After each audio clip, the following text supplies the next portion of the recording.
Special paper 2 එකේ ඒ කොටසේ නම් වැඩි ප්‍රකාර ඩිස්කස් කරගෙන යමු. ඒ කොටසේ අපිට දෙනවා ස්කන්ධයේ 2m කිලෝග්‍රෑම් වන කැපිටල් A අංශුව 2u ප්‍රවේගයෙන් චලිත වෙමින් ස්කන්ධයේ සිම්පල් m1 u ප්‍රවේගයෙන් චලිත වන b අංශුවක් හා ගැටේ. ගැටෙන මොහොතේ චලිත දිශාව කැපිටල් A අංශුවේ චලිත දිශාවට අංශක 60ක් ආනද වේ. සංයුක්ත අංශුවේ ප්‍රවේගය හා දිශාව සොයන්න. ඒකට ස්කන්ධයේ 2m වන कैपिटल ए अंशुव අපිට ඉල දිනවා තන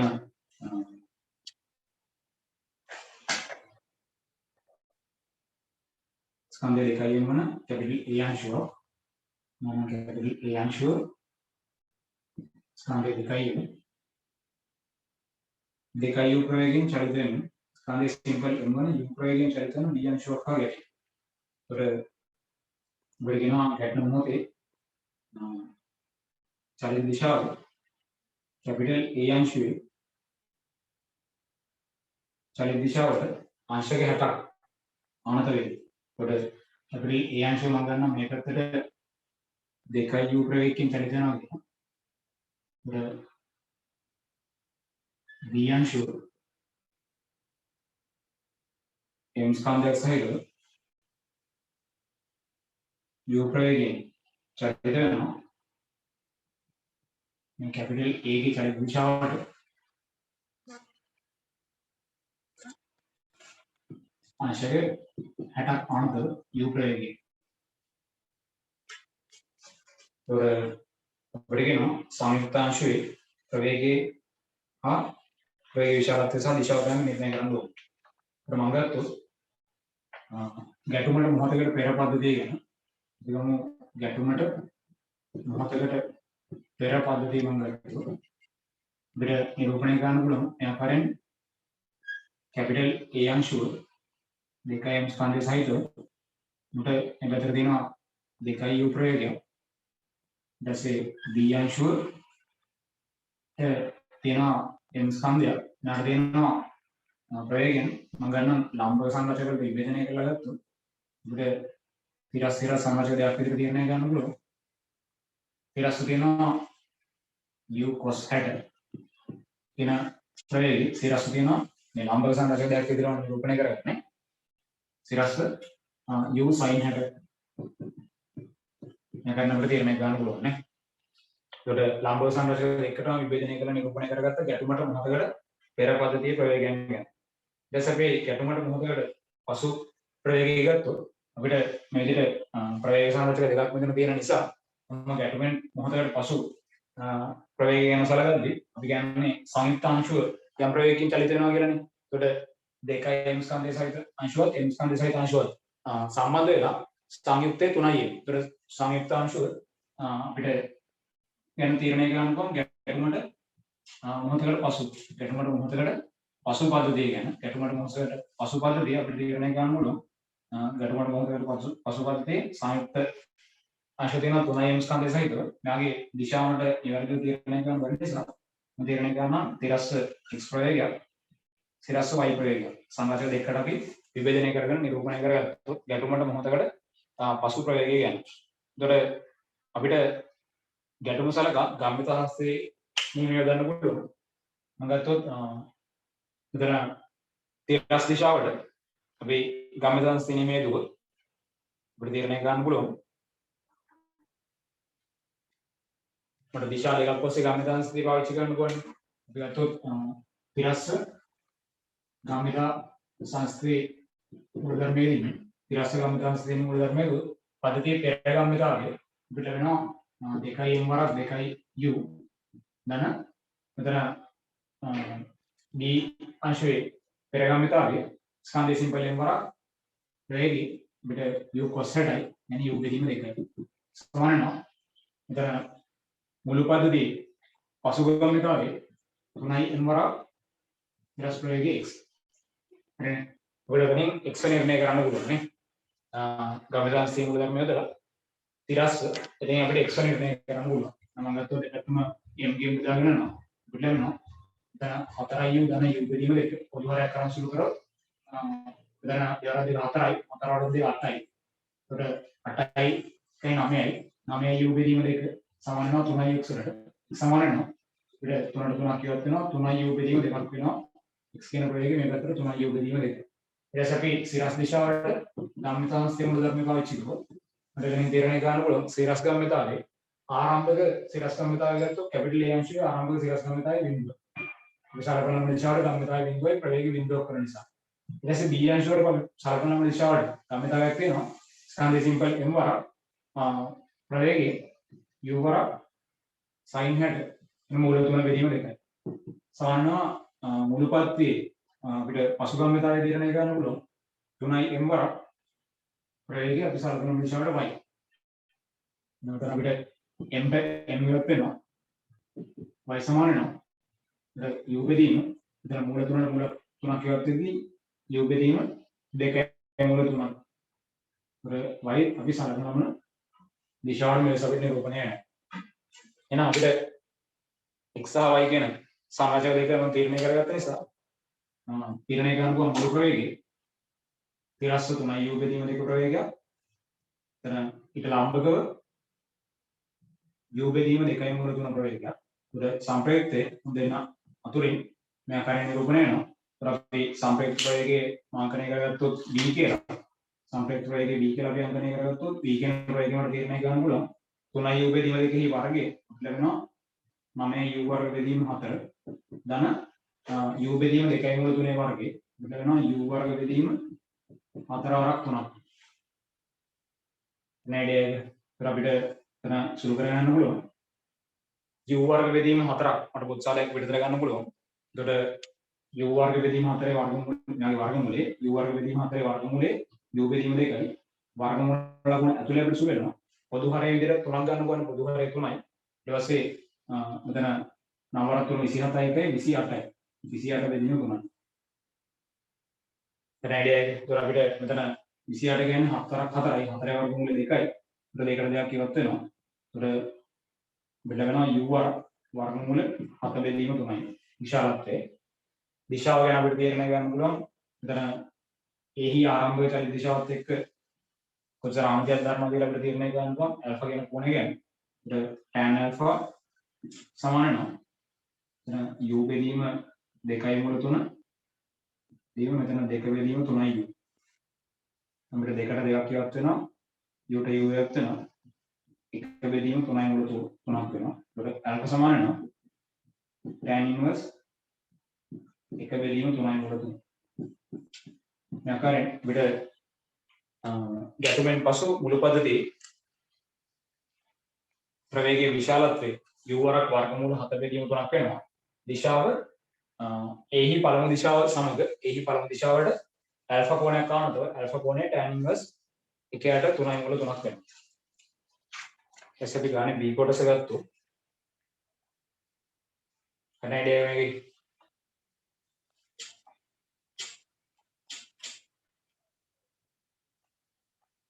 නිකම්කට ගම්මිතාංශයේ විතරයි ගම්මිතාංශයේ විතරයි අපිට තුන්ගේ පාවිච්චි කරන්න දෙන්නේ. මොකද ආරම්භක ගම්මිතායන් අපි දන්නවා. කියන්නේ ආරම්භක ප්‍රවේගයන් දන්නවා. මුළු පද්ධතියට අපිට ප්‍රවේගයක් නිර්ණය කරන්න තිබ්බේ එක් පද්ධතියට වෙන ප්‍රවේගය තීරණය කරන්න තිබ්බේ නැහැ. මොකද ලාම්බක සංරචක දෙකකින් රූපණය වෙන නිසා සරලව නිර්ණය කරන්න පුළුවන් ගම්මිතාංශයේ නියමයේ කොහොම එක් දිශාවට ගම්මිතාංශයේ මුල් ධර්මයේ ඉදවන උඩ ප්‍රවේගයන් වෙනම නිර්ණය කරන්න පුළුවන්. සංයුක්ත අංශයේ ප්‍රවේගයේ එම එක් දිශාවට පවතින සංරචකයක නිර්ණය කරන්න පුළුවන්. ඊට පස්සේ අපි ගත්තොත් දෙවෙනි ගානේ කැපිටල් A සහ කැපිටල් B යන සැහැල්ලු සුමට කප්පි දෙකකි. කැපිටල් A අචල වන අතර කැපිටල් B සචලය. අපිට සැහැල්ලු කප්පි A සහ B දෙන්නම තියෙනවා. ඒතකොට B කියන කප්පිය සචල කප්පියක් වුණාට ඒක සැහැල්ලුයි. ඊට පස්සේ C සහ D යන ස්කන්ධයේ සිම්පල් m සහ පහයින් බැගින් වන අංශු දෙකක්. තන්තු අවිධන්න වේ. පද්ධතිය නිශ්චලතාවයෙන් උදාහරණය විට අචල කප්පිය හරහා වැටුණු තන්තුවේ ආතතිය සොයන්න. එනමඩ තීරණය කරන්න පුළුවන්. කප්පි පද්ධතියක චලිතය විවරණය කරගෙන යද්දී මූලිකව කාලය සමග විචලනය වන තන්තු සහ කාලය සමග විචලනය වන තන්තු අපි වෙනම නම් කරගෙන යන්න ඕනේ. ඊට අනුරූපව කාලය සමග විචලනය වන තන්තු කොටස් සම්බන්ධ කරගෙන අපිට ත්වරණයන් නිර්ණය කරන්න පුළුවන්. එම ත්වරණයන් හරහා අපිට පොළොවට සාපේක්ෂ එක් එක් පද්ධතියේ ත්වරණය දන්නවා නම් සමානයෙන් මේ සම්බන්ධතාවයන් පාවිච්චි කරලා අපිට සම්බන්ධතාව ගොඩනගා ගන්න පුළුවන් ආතති බල සහ ස්කන්ධ සහ ත්වරණ අතර. ඒ වගේම එතන ත්වරණ අතර මූලිකව සම්බන්ධතාවයක් ගොඩනගා ගන්න පුළුවන් මුළු දන්තුවේ දිග සඳහා ප්‍රකාශනයක් ලියලා එම සම්බන්ධතාවයේ කාලීය විශේෂ දේවතාවක් අවකලනය කරනවා.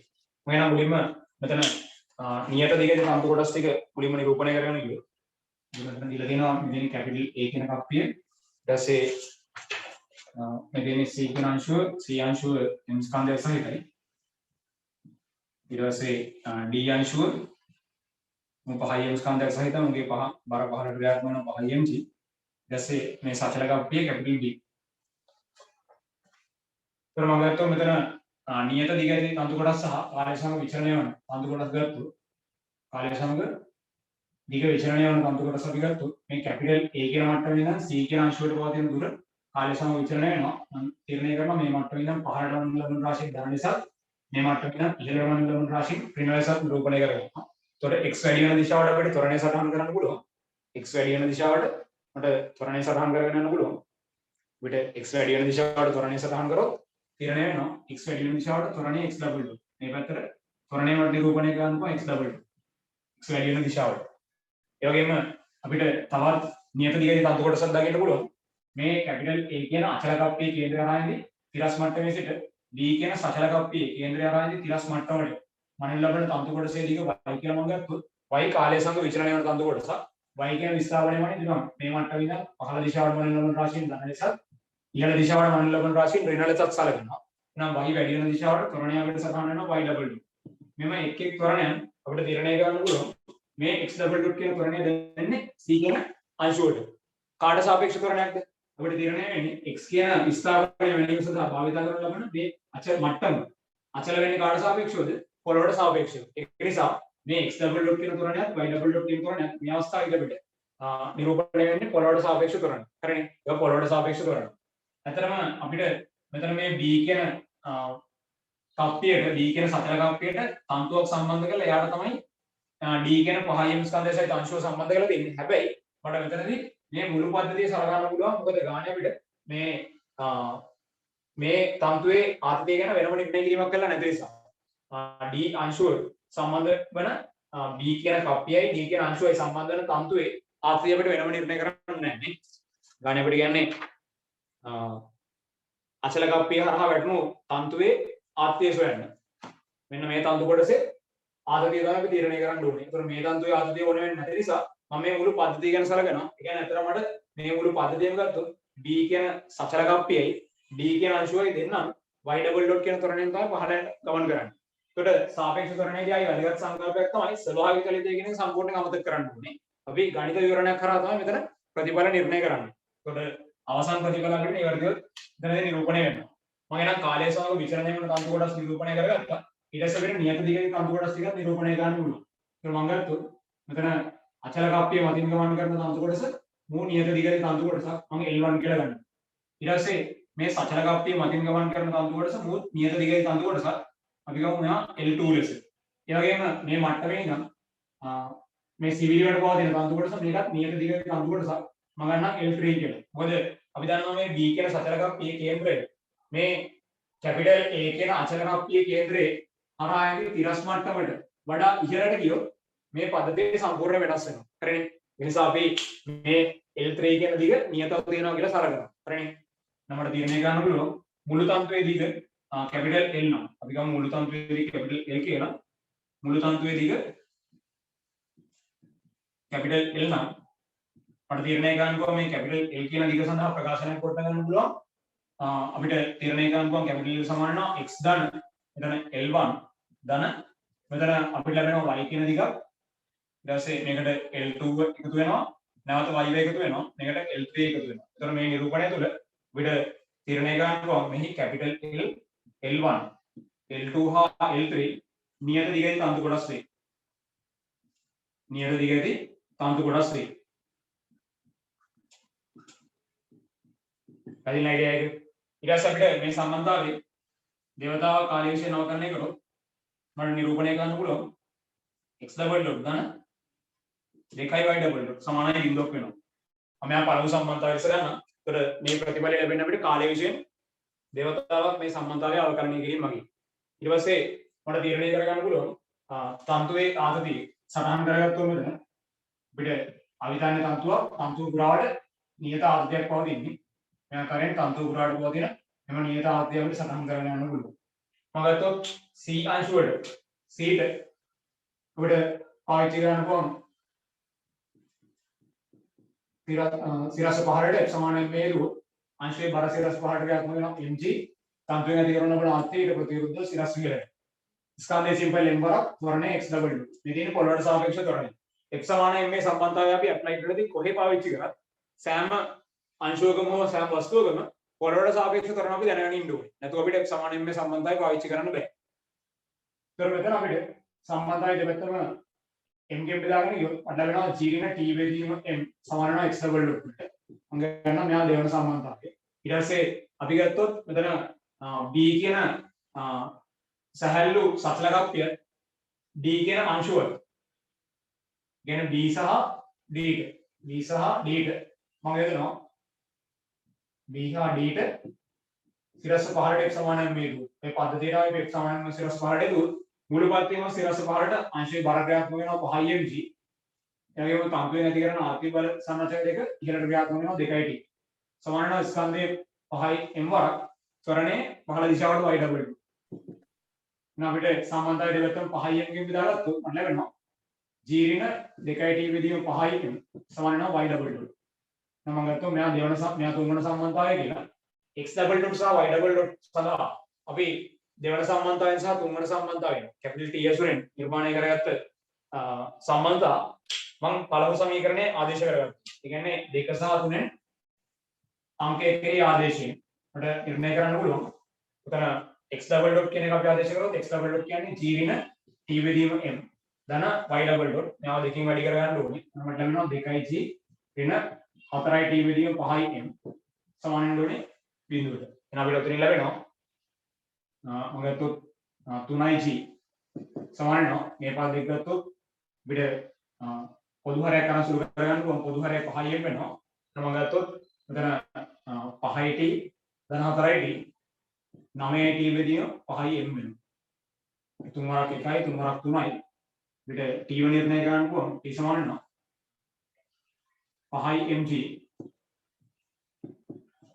වෙදීම 3යි.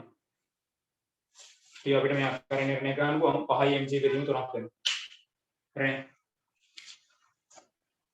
ඊට සම්පූර්ණ විවරණයත් එක්ක ඉදිරිපත් කිරීම කරේ දවසට දාගන්න. පැහැදිලිනේ?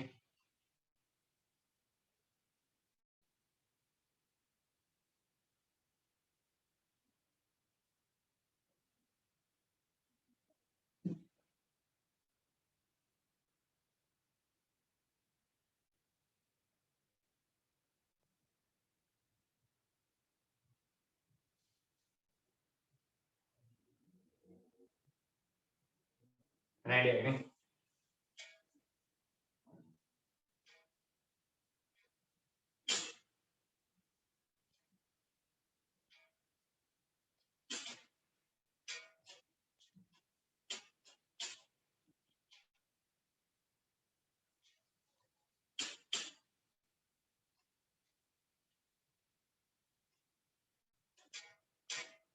ඊට අපි ගත්තොත් තුන්වෙනි ගානේ පැයට කිලෝමීටර් 15ක වේගයෙන් නැගෙනහිරට යාත්‍රා කරන නැවක් මධ්‍යහනයේදී එක්තරා ස්ථානයක් පසු කර යයි. ඒතර අපිට මෙතන ප්‍රධාන දිශාවන් මූලිකව නිරූපණය වෙන නිසා මම මුලින්ම ප්‍රධාන දිශා හතර නිරූපණය කරගන්නවා.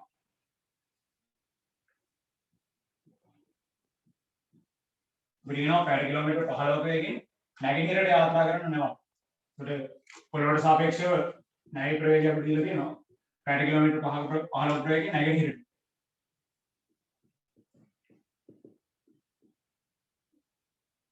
මධ්‍යහනයේදී එක්තරා ස්ථානයක් පසු කර යයි. එම වේගයෙන්ම උතුරට යාත්‍රා කරන දෙවැනි නැවක්. එම වේගයෙන්ම උතුරට යාත්‍රා කරන දෙවැනි නැවක්.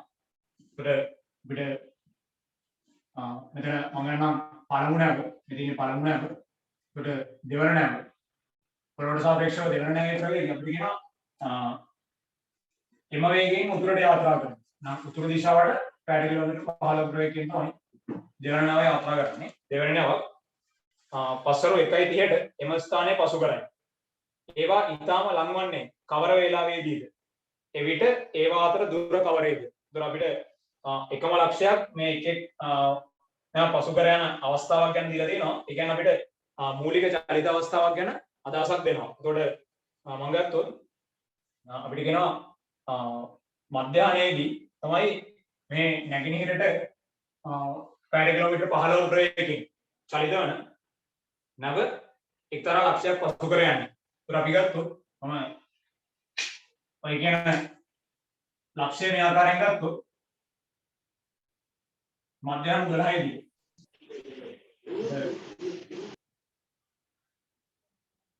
මධ්‍යහන 12දී මේ ලක්ෂය පසු කර මින් පළමු නැව ගමන් කරනවා. ඒතර පළමු නැව මේ පිහිටුමේ තමයි දවල් 12 වෙද්දී ඉන්නේ.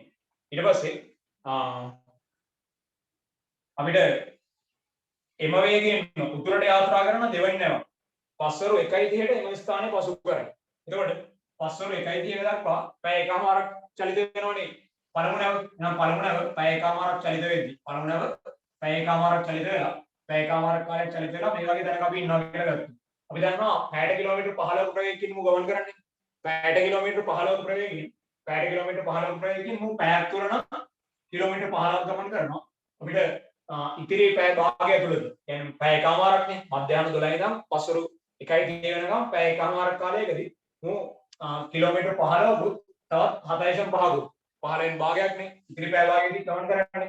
එතකොට අපිට තීරණය කරන්න පුළුවන් 22.5 මෙතන ඉඳන් කිලෝමීටර් 22මාරක්. ඉතින් නම් කිලෝමීටර් 22මාරක් 22.5 නැත්නම් 22මාරක දුරකේ තමයි අපිට පළමු නැව දකින්නේ දෙවෙනි නැව මේ අවස්ථාවේ ඉන්නවා කියලා. මේ කියන්නේ ස්වභාවික චලිතය අපිට අවස්ථාවක්.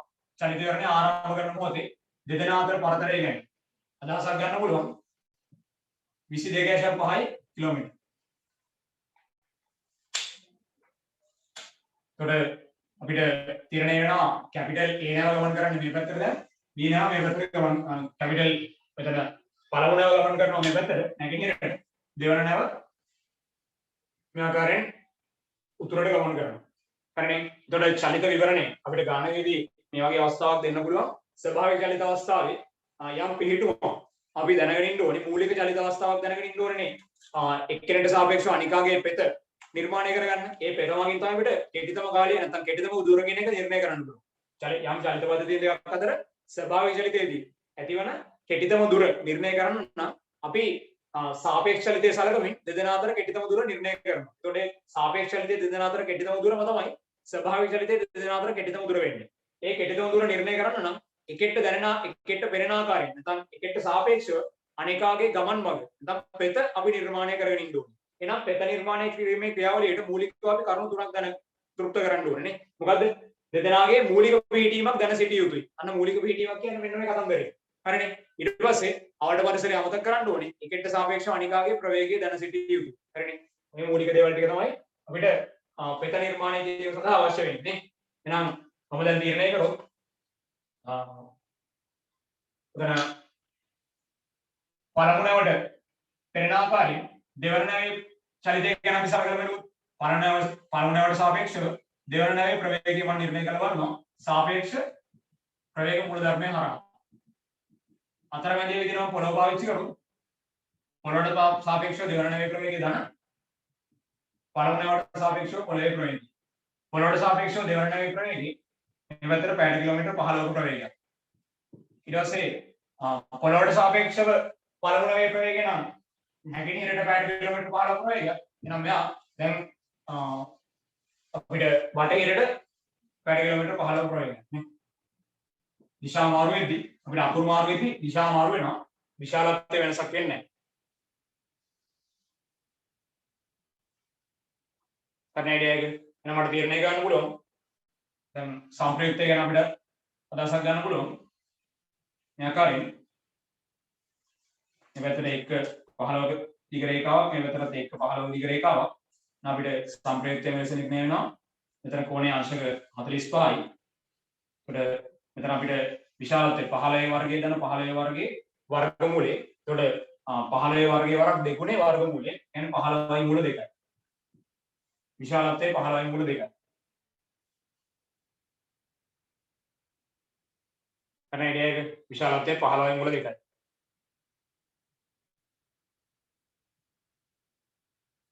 එහෙනම් අපිට තීරණය කරන්න පුළුවන් පළමු නැවට පෙනෙන ආකාරයෙන් දෙවන නැවේ ගමන් මඟ මේ ආකාරයෙන් අපිට තීරණය කරන්න පුළුවන්. එහෙනම් මම පෙත නිර්මාණය කිරීමක් කරගෙන ගියොත් එතනින් අපිට කෙටිතම ගමන් මඟ ගැන තීරණය කරන්න පුළුවන්. දෙවන නැව සහ පළමු නැව ආරම්භක චලිත අවස්ථාවේ මේ ආකාරයෙන් පිළිනවා. ඒතර දැන් පළමු නැවට පෙනෙන ආකාරයෙන් දෙවන නැවේ ගමන් මඟ අපිට මේ ආකාරයෙන් සටහන් කරගන්න පුළුවන්. अंश 45 ආනතව මේ ආකාරයෙන් චලිත වෙනවා. ඒතකොට පළමු නැවේ සිට මේ පෙතට අඳින ලබන ලම්බකය අපි සැලකුවොත් දෙදෙනා අතර කෙටිතම දුර මෙතනින් නිරූපණය වෙනවා. අපි දන්නවා මේ පාදයේ දිග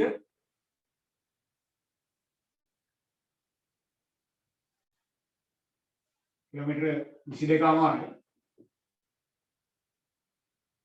අපිට කෙටිතම දුර නිර්ණය කරගන්න පුළුවන්. මේ කොන අංශ 45ක් නිසා මෙතන අපිට ලැබෙනවා 22.5 බෙදීම මුල 2යි කිලෝමීටර.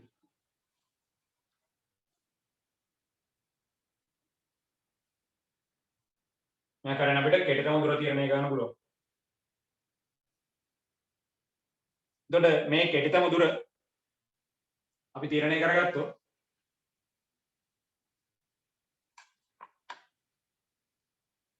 කෙටිතම දුර ලබා ගැනීම සඳහා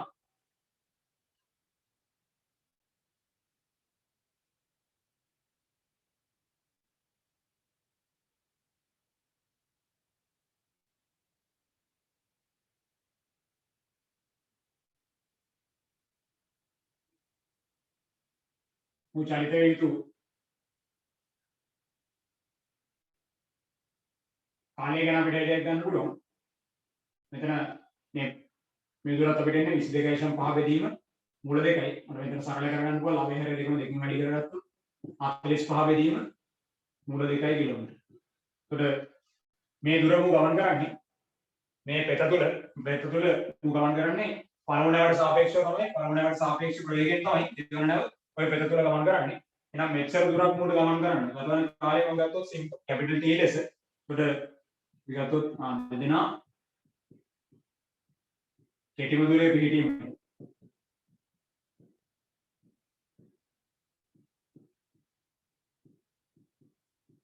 ගතවන කාලය කැපිටල් T නම් උඩ තීරණය ගන්න පුළුවන් T සමාන වෙනවා.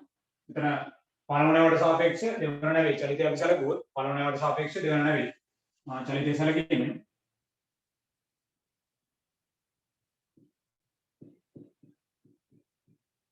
सापेक्ष දෙවන නැවේ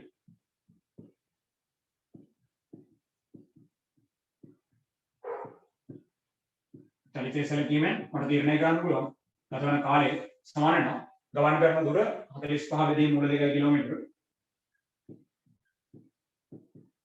බෙදෙන්න ඕනේ ප්‍රවේගය 15යි මුල 2යි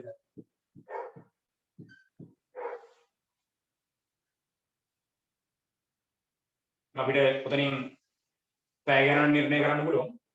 මොකද 15 වරක් 1යි 15 වරක් 3යි මුල 2 වරක් මුල 2යි තුන බෙදීම 2යි.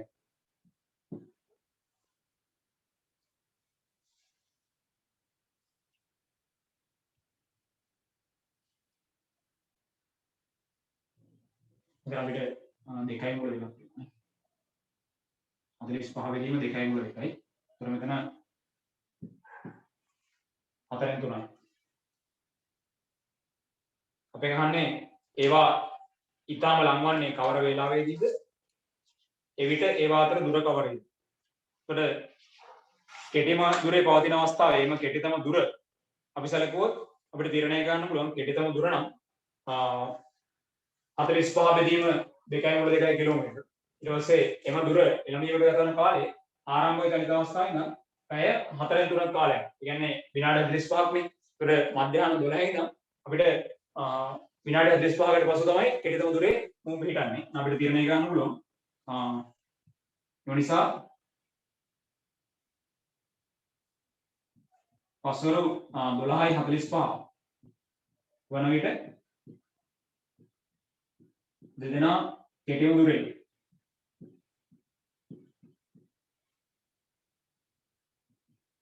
පිහිටන අතර එම කෙටිම දුර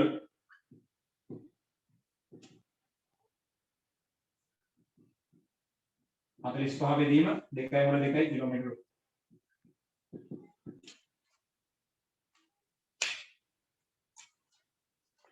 An idea.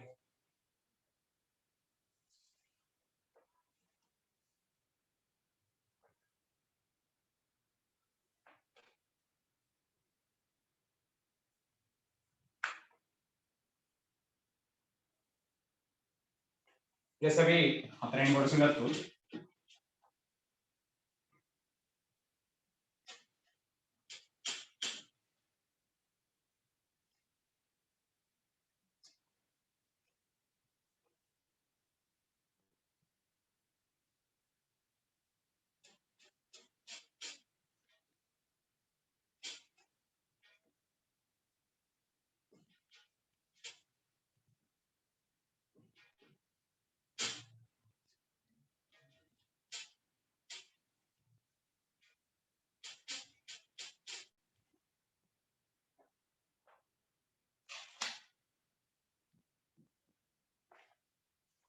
බඩ දිලා දිනවා මෙට්‍රික් ටන් 1.5ක ස්කන්ධයක් ඇති මෝටර රථයක් ඉරසට සයින් ඉන්වර්ස් 7න් එකටු ආතතිය ඇති තලයක ඉහළට චලිත වේ.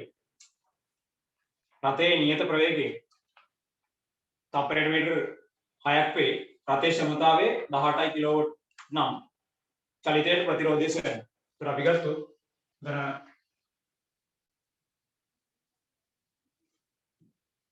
ඉරසට ඇල්ෆා අනතරයක් මත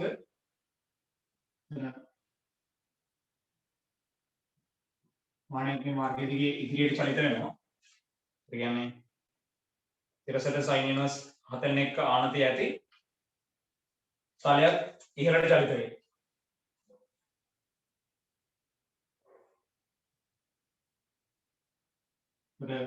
බඩ සයින් ඇල්ෆා තමයි දිලා තියෙන්නේ 7න් එක බව. ආනතිය දිලා තියෙනවා අපිට සයින් ඇල්ෆා 7න් එක බව. මම ගත්තොත් දැන් මේ බාර සිරස්ස පහළ ක්‍රියාත්මක වෙනවා. බඩ දිලා තියෙනවා බර මෙට්‍රික් ටන් 1.5ක.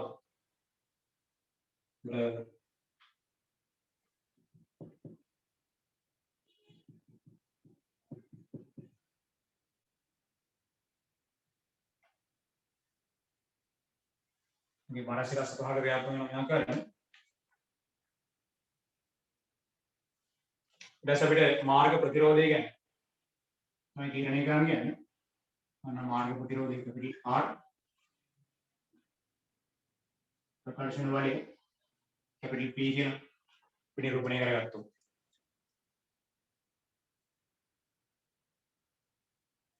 අපිට තීරණය කරන්න පුළුවන්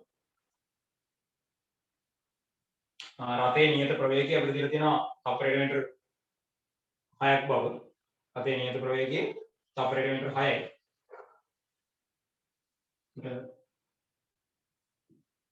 දීවරගේ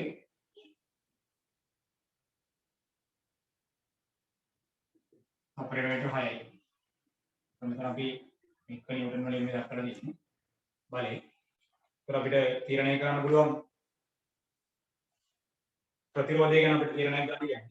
නමඩ ප්‍රතිරෝධය තීරණය කරන්න පුළුවන් නියත ප්‍රවේගයක් නිසා නියත ප්‍රවේගයක් ගැන අපි කතා කරන නිසා ත්වරණය අපිට බිඳුවක් කියලා තීරණය කරන්න පුළුවන්. ත්වරණය බිඳුවයි. ඒකට මුලින්ම ක්ෂමතාවය මගින් අපිට තීරණය කරන්න පුළුවන්. මෙතන ප්‍රකාශන බලය ගැන අයිඩියා එකක් ගන්න පුළුවන්. ක්ෂමතාවය හරහා අපිට ප්‍රකාශන බලය ගැන අයිඩියා එකක් ගන්න පුළුවන්. h සමානයි pv කියන සම්බන්ධතාවය මගින්. ඒකට h සමානයි pv කියන සම්බන්ධතාවය කියන්නේ ක්ෂමතාවය සමාන නම් ප්‍රකාශන බලය වරක් ප්‍රවේගය. ඒකට ක්ෂමතාවය අපිට දීලා තිබ්බේ ක්ෂමතාවය 18යි කිලෝවොට්. ඒකට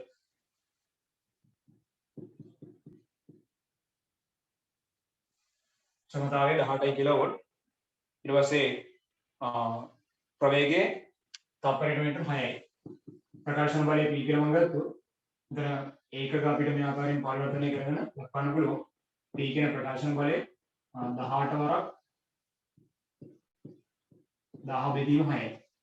දැන් මම x සමානයෙන් මේ සම්බන්ධතාවය දුවොත් අනත් තලයේ දිගේ ඉහළට ඇල්ෆා අනත් තලයේ දිගේ ඉහළට අපි x සමානයෙන් මේ සම්බන්ධතාවය දුවොත් අපිට තීරණය ගන්න පුළුවන් අනත් තලයේ දිගේ ඉහළට ක්‍රියාත්මක වන බලයන් ගත්තොත් එතන අපිට තීරණය ගන්න පුළුවන් ප්‍රකාශන බලය ඉහළට ක්‍රියාත්මක වෙනවා. ඒකට ඊට ප්‍රතිවිරුද්ධව පහළට ක්‍රියාත්මක වෙනවා. බල ටිකත් එක්ක සම්තුලනය වෙනවා. මේ මොකද ත්වරණය බිඳුවයිනේ.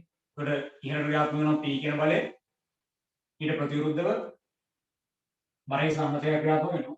අපි ගත්තොත් මෙතන ආනතලයේ ලම්බ රේඛාව මෙතන නිරූපණය කළොත් මෙතන එක ලම්බයි මේ කෝණය ආල්ෆා මේ අනුරින ආල්ෆා මේ කෝණය ආල්ෆා බරේ සම්මතයක් අපිට ක්‍රියාත්මක වෙනවා.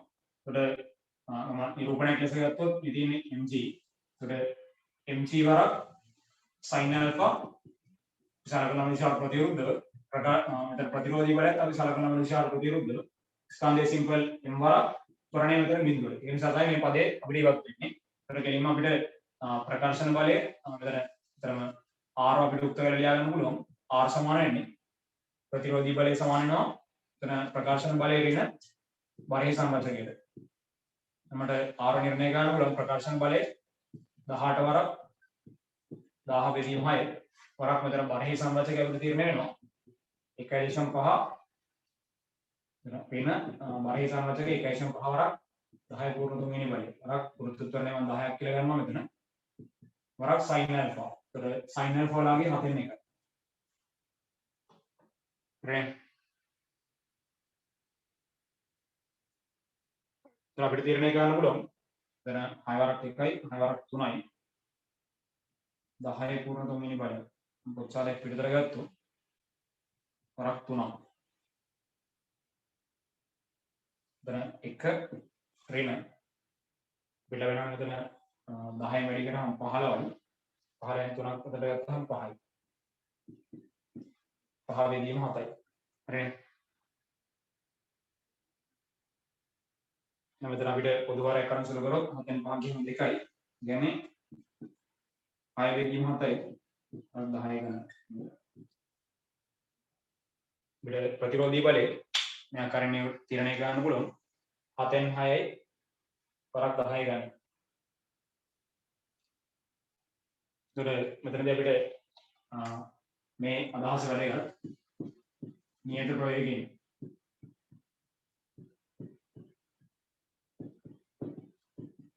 චලිත වන බැවින්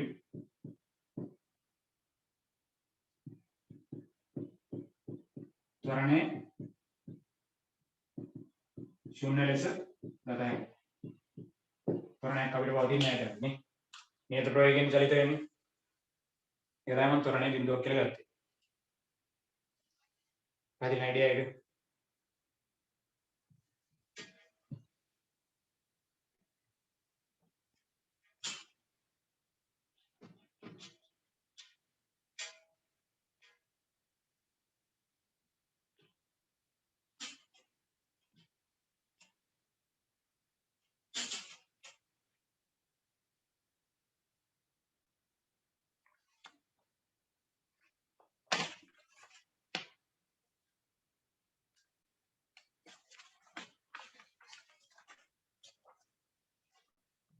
දැන් අපි ගත්තොත් A සහ C ඒකක දෛශික වන අතර B දෛශිකයේ මාපාංකය අපිට 4ක් කියලා දීලා තියෙනවා. A සහ C දෛශික අතර කෝණය tan inverse මූල 15 වෙයි.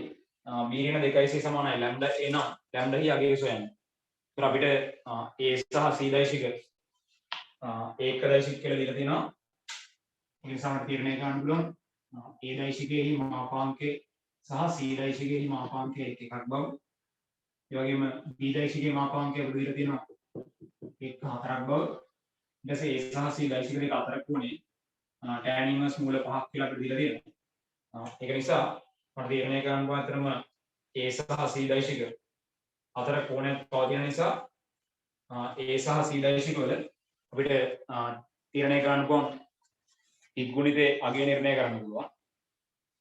මම එතනින් සම්බන්ධතාවයක් දැක්කොත් අපිට තීරණය කරන්න පුළුවන් A සහ C දෛශික වල ත්‍රිගුණිතේ ප්‍රතිඵලයේ එක් එක් දෛශිකයේ මාපාංක වල ගුණිතේ වරක් දෛශික දෙක අතර කෝණය cos වගේ.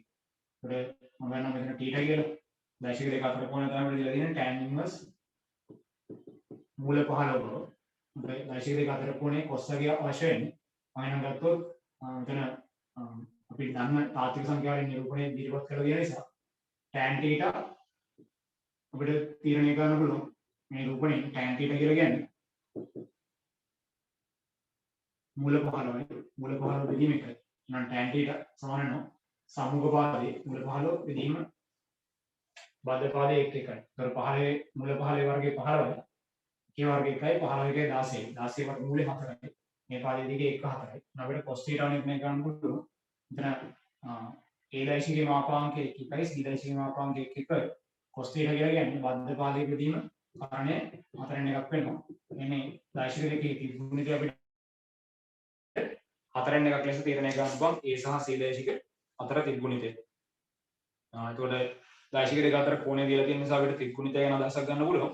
එතකොට A සහ C දෛශික අතර කෝණයක් අපිට දීලා තියෙන නිසා මේ දෛශික නිරූපණය පිළිබඳ අදහසක් ගන්න පුළුවන් නේ. මොකද අපිට කියන්නේ B දෛශිකය ඍණ 2C දෛශිකය සමානයි ලැම්ඩා වරක් සිම්පල් A දෛශිකයේ බව දීලා තියෙනවා. ඒතකොට ලැම්ඩා වරක් සිම්පල් A දෛශිකය කියන එක අපිට අදහසක් ගන්න පුළුවන්. සිම්පල් A දෛශිකයට සමාන්තරව නිර්මාණය වන දෛශිකයක් තමයි ලැම්ඩා A කියන දෛශිකය. මොකද දෛශිකයක් අතිශයකින් වැඩි වෙද්දී අපිට එම දෛශිකයට සමාන්තරව දෛශිකයක් තමයි නිර්මාණය වෙන්නේ. එහෙනම් මම ගත්තොත් උතන ලැම්ඩා වරක් සිම්පල් A දෛශිකය. ලැම්ඩා වරක් සිම්පල් A දෛශිකය මේ ආකාරයෙන් සිම්පල් A දෛශිකයේ දිශා අඩුම ක්‍රියාත්මක වෙනවා කියලා අපි මෙහෙම නිරූපණයක් ඉදිරිපත් කරගත්තොත් අපිට තීරණය කරන්න පුළුවන් මේ දෛශිකයට 2C එකතු කරද්දී ලැම්ඩා A ධන 2C සමාන වෙනකොට B වලට නේ. ලැම්ඩා A ධන 2C මම සාධාරණ මෙලෙස නිරූපණය කරගත්තොත් 2C සමාන වෙනවා සිම්පල් A දෛශිකය. මේක අපිට ඉදිරිපත් කරන්නේ. එතකොට අපිට තීරණය කරන්න පුළුවන් උතන සිම්පල් A දෛශිකය සහ C දෛශිකය අතර කෝණය අපි දන්නේ. ඒතර ලැම්ඩා A කියන දෛශිකය Bට සමාන්තරව ගමන් කරන්නේ. ලැම්ඩා A කියන දෛශිකය Bට සමාන්තරවම පවතී. ඒතකොට අපි ගත්තොත් 2C කියන දෛශිකය C දෛශිකයට සමාන්තරයි. ඒතර අපි ගත්තොත් නිකම්ම මෙහෙම නිරූපණයක් මම සාධාරණ නිරූපණයක් ගත්තොත් A සහ C දෛශික දෙක මේ ආකාරයෙන් නිරූපණය වෙනවා නම් එකම ලක්ෂණකින් හිදෙන ආකාරයෙන් අපිට 2A කියන දෛශිකයයි 2A කියන දෛශිකයයි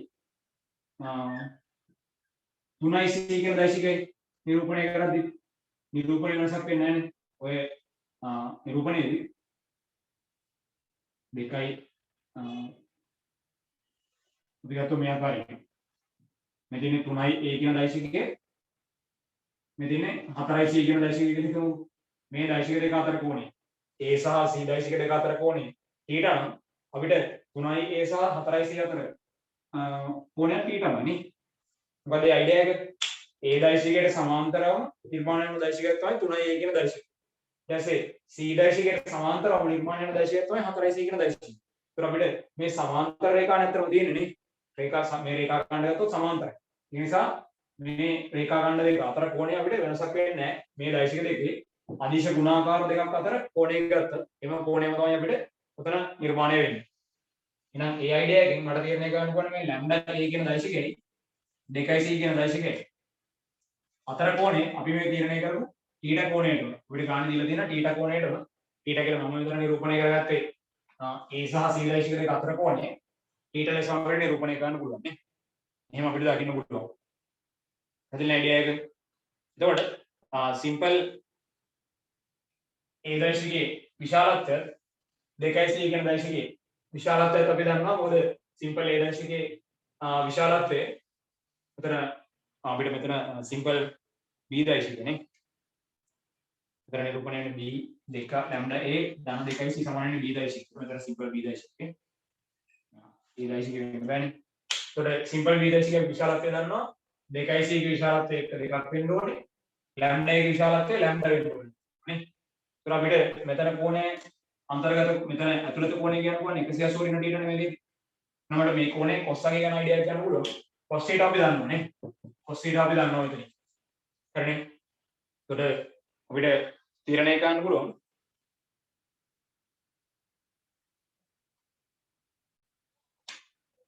cos 180 ඍණ θ මම ගත්තා. cos 180 ඍණ θ සමාන වෙනවා මේ ත්‍රිකෝණයට බං cos ප්‍රමේය පාවිච්චි කරොත් අපිට තීරණය වෙන්නේ දෙපස පාද දෙකේ වර්ගයන්ගේ එකතුව. දෙපස පාද දෙකේ වර්ගයන්ගේ එකතුව ඍණ ඉදිරි පාදයේ වර්ගය. දෙපස පාද දෙකේ වර්ගයන්ගේ එකතුව මේ පාදයේ දිග අපිට ක්‍රම අපි ගත්තොත් මේ පාදයේ දිග කියන්නේ ලැම්ඩා එකේ මාපාංකයනේ. ඒකට ලැම්ඩා එකේ මාපාංකය අපිට මාපාංක ලැම්ඩා ලෙසම තීරණය කරන්න පුළුවන්. ලැම්ඩා එකේ මාපාංකය ප්‍රතිඵලයේ මාපාංක ලැම්ඩායි මොකද a කියන දෛශිකයේ මාපාංකය එකක් නිසා. 2යි c කියන දෛශිකයේ මාපාංකය අපිට ගොඩනගෙනවා.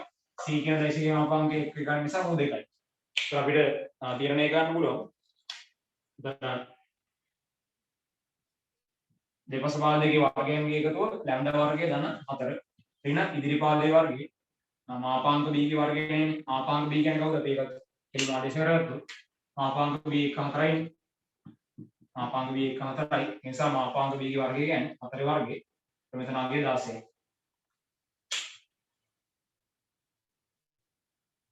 ඊට අපි ගත්තොත් cos 180 ඍණ θ ප්‍රතිඵලය ඍණ cos θ. එතකොට ඍණ cos θ සමාන වෙනවා. ඔන්න නැත්නම් එළිම ආදේශ කරගත්තොත් cos 180 ඍණ θ ඍණ cos θ. එතකොට cos θ කියලා කියන්නේ 4න් එකයි නම් ඍණ 4න් එකක් වෙනවා. ඍණ 4න් එක සමාන වෙනවා ලැම්ඩා වර්ග. මෙතන 4 ඍණ 16 ඍණ 12යි. දැන් අපිට උතනින් ලැම්ඩා වර්ග උත්තර ගන්න පුළුවන්.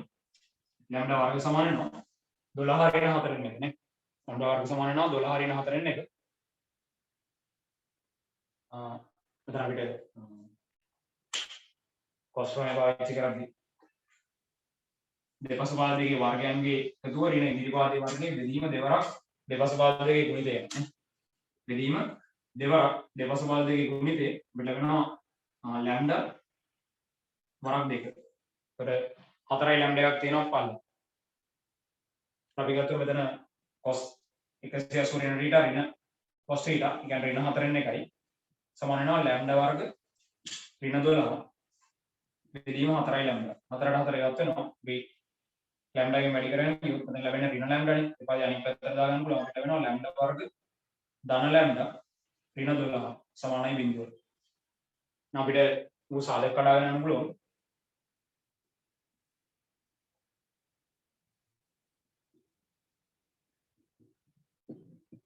ලැම්ඩා ධන 4 වරක් ලැම්ඩා ඍණ 3 සමානයි බිඳුවට.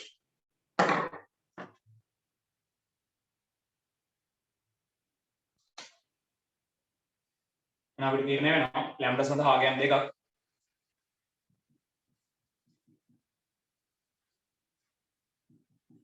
ලැම්ඩා ඍණ 4යි නැත්නම් ලැම්ඩා 3යි.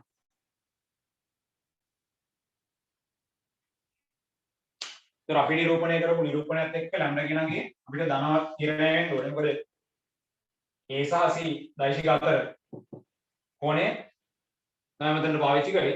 දැන් මෙතන අපිට ඍණ 3යි ඒ වගේ වුණා නම් ඍණ 3යි ඒ වගේ වුණා නම් මේ දිශාව මාරු වෙනවා නේ. ඒතර අපිට මේ කෝණය නෙමෙයි. ඒකට තියෙන්නේ මේ එකම ලක්ෂයකින් විහිදෙන ආකාරයෙන් නිරූපණය වෙන පරිදි අපි තීරණය කරන්නේ. මේ දෛශිකය ගත්තොත් එකම ලක්ෂයකින් දෛශික විහිදෙන ආකාරයෙන් නිරූපණය වෙන එක තමයි මේ කෝණේ θ කියලා කියන්නේ. නැත්නම් මෙතන 180 ඍණ θ. හරිනේ. මේ කෝණය 180 ඍණ θ වෙනවා. මේ කෝණය 180 ඍණ θ වෙලා මෙහා θ බවට පත් වෙනවා. හරිනේ. ඒතර අපිට උතන θ කියන කෝණය ගැන අයිඩියාවක් තියෙනවනේ. θ කියන්නේ සුළු කෝණයක් අතරම. θ කියන්නේ සුළු කෝණයක්. θ කියන්නේ සුළු කෝණයක්. එහෙනම් මේ නිරූපණය විදිහට මට මෙතන ලැම්ඩා කියන අගය ධනාගයක් වෙන්න ඕනේ. හරිනේ. ඒක නිසා අපිට ලැම්ඩා ඉවත් කරන්න පුළුවන් නිරූපණයත් එක්ක අපිට නොගැලපෙන නිසා ලැම්ඩා ඉවත් කරන්න පුළුවන්. මට ලැම්ඩා වල අගේ ලැම්ඩා විශාලයි බිඳුව විය යුතුයි. ඒ නිසා අපිට තීරණය කරන්න පුළුවන් ලැම්ඩා වල අගේ 3යි. පැහැදිලිද අයිඩියා එක? ඒ නිසා ලැම්ඩා වල අගේ 3ක් වෙනවා.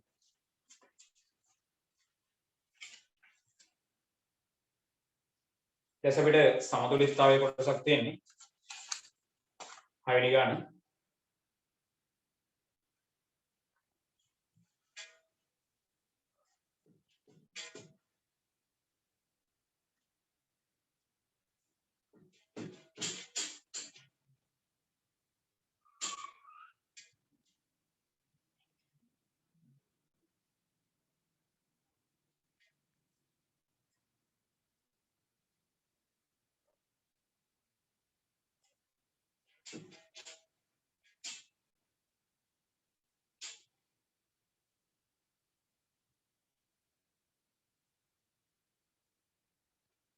අපිට ගන්න දීලා තියෙනවා සිම්පල් A අරෙන් සහ W වරින් යුතු ඝන අර්ධගෝලයක් සිය වක්‍ර පෘෂ්ඨයේ සුමට තිරස් මේසය හා ස්පර්ශ වනසේ මේසය මත තබා ඇත.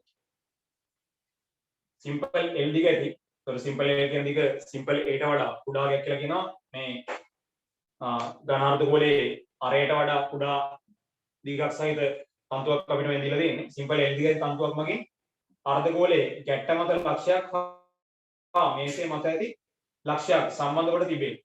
තන්තුවේ ආතතිය 3W වරක් A ඍණ L බෙදීම 8 වරක් වර්ගමූල 2 L ඍණ L වර්ගයේ බව පෙන්වන්න. ඒතර අපිට සමතුලිතතාවයේදී මුලිකව අපි කියනවා මුලින්ම ස්වභාවික සමතුලිතතාවය අපි නිර්ණය කරගෙන ඉන්න ඕනේ. ඒක අපිට හිතේ මවන්න පුළුවන් වෙන්න ඕනේ ස්වභාවිකව සමතුලිත වන ආකාරය. ඊට පස්සේ පද්ධතියේ බාහිර බල කීයක් යටතේද සමතුලිත වෙන්නේ කියන එක අපි හිතන්න ඕනේ. ඊට පස්සේ අපිට එම බාහිර බල ගණනට අනුව ගණිතයට ගැලපෙන ආකාරයෙන් ඒක බල ටික සටහන් විය යුත්තේ කොහොමද කියලා අපි දැනගෙන ඉන්න ඕනේ. ඊට පස්සේ තමයි බල පද්ධතිය සටහන් කරගෙන යන්නේ. බල පද්ධතිය සටහන් කරගෙන යද්දී අපි දක්වනවා පොඩි අනුපිළිවෙලක්. අභිලම් ප්‍රතික්‍රියා බල පළමුවත් බර දෙවනුවත් ආතති බර තෙරපුම් බල ආදී පද්ධතියට අප විසින් හදන බල නම අවසානයේත් අපි නිරූපණය කරනවා. එතකොට අභිලම් ප්‍රතික්‍රියා බල පළමුවෙන් සටහන් කරන්න ඕනේ. බර දෙවනුවට සටහන් කරන්න ඕනේ. ආතති බල තෙරපුම් බල තුන්වෙනිවට සටහන් කරන්න ඕනේ. හරිනේ. එතකොට ඒ අයිඩියා එක ඔළුවේ තියෙන්න ඕනේ. එහෙනම් මුලින්ම මම තීරණය කළ බලුවොත් බාහිර බල කීයක් යටතේද මේවා සමතුලිත වෙන්නේ කියන එක ගැන අපිට දීලා තියෙන්නේ ඝන අර්ධගෝලයක්. ඝන අර්ධගෝලයේ වක්‍ර පෘෂ්ඨයේ සුමට තිරස් මේසයේ ස්පර්ශ වෙන ආකාරය කියලා තියෙන්නේ. එහෙනම් මේසයෙන් තිරස් මේසයෙන් ඔය වක්‍ර පෘෂ්ඨයේ මත අභිලම් ප්‍රතික්‍රියාවක් ඇති වෙනවා. ගෝලයේ මත අභිලම් ප්‍රතික්‍රියාවක් ඇති වෙනවා. තිරස් තලයෙන්. එතකොට අපිට එතන සිරස් අභිලම් ප්‍රතික්‍රියාව ක්‍රියාත්මක වෙන්නේ. ඊට පස්සේ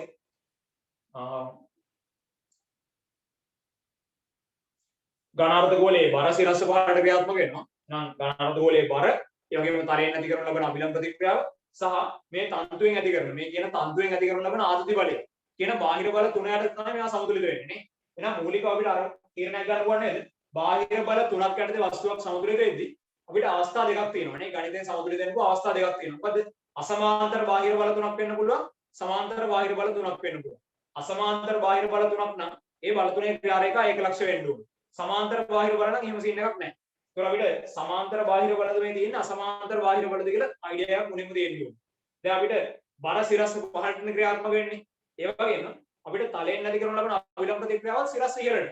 එහෙනම් බල දෙකක් සිරස් නිසා අනිවාර්යෙන්ම තන්තුවේ ආත්‍ය බලයක් මොකද වෙන්න ඕනේ? සිරස් බලයක් විය යුතුයි. ඒ කියන්නේ සමාන්තර බාහිර බල තුනක් යටතේ වස්තුවක් සමතුලිත වන අවස්ථාවක් තමයි මේ දීලා තියෙන්නේ. අන්න ඔය විදිහට අපි ගාන වලින් විශ්ලේෂණය කරගෙන ඉන්න ඕනේ බාහිර බල කීයක් යටතේද පද්ධතිය සමතුලිත වෙන්නේ.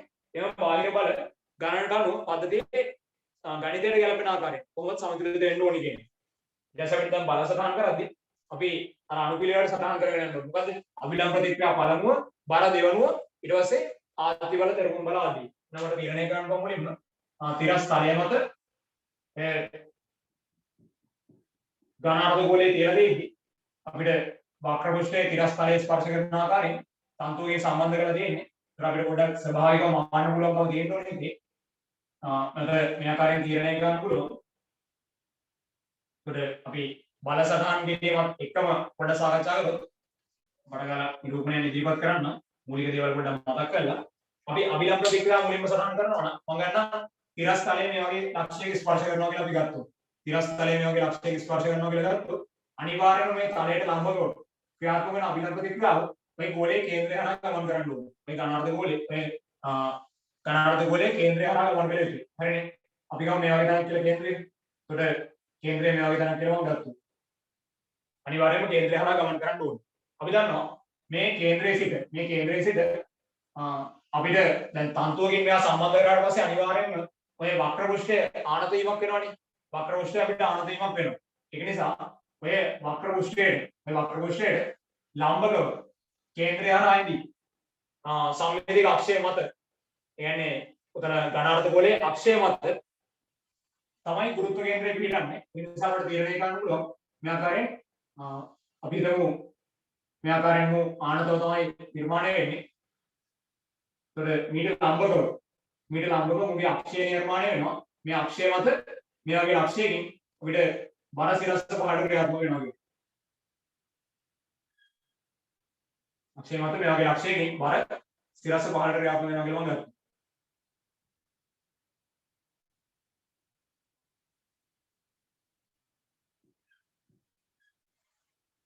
අපිට මේක තීරණය කරන්න පුළුවන්. අනු වක්‍ර පෘෂ්ඨය ස්පර්ශ කරමින් මේ ආකාරයෙන් සමතුලිත වෙන්නේ.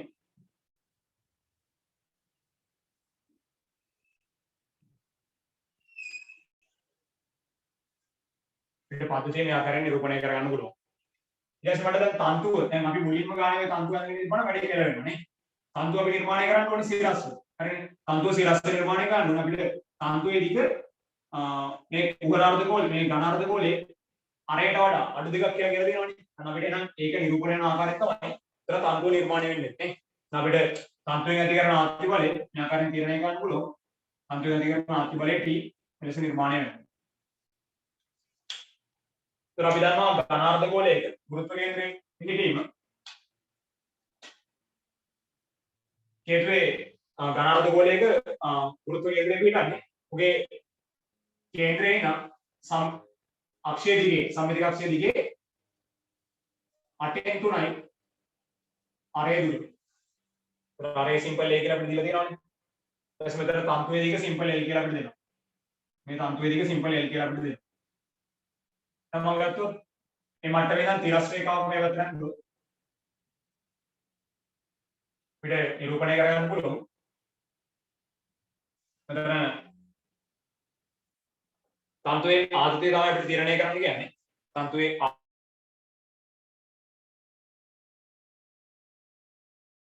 නිරූපණයක් ලෙස මේ මට්ටමේ ඉඳන් මම තිරස් රේඛාවක් මේ පැත්තට ගත්තොත් අපිට කෝණ සටහන් කිරීමක් කරගෙන යන්න පුළුවන් මුලිකව.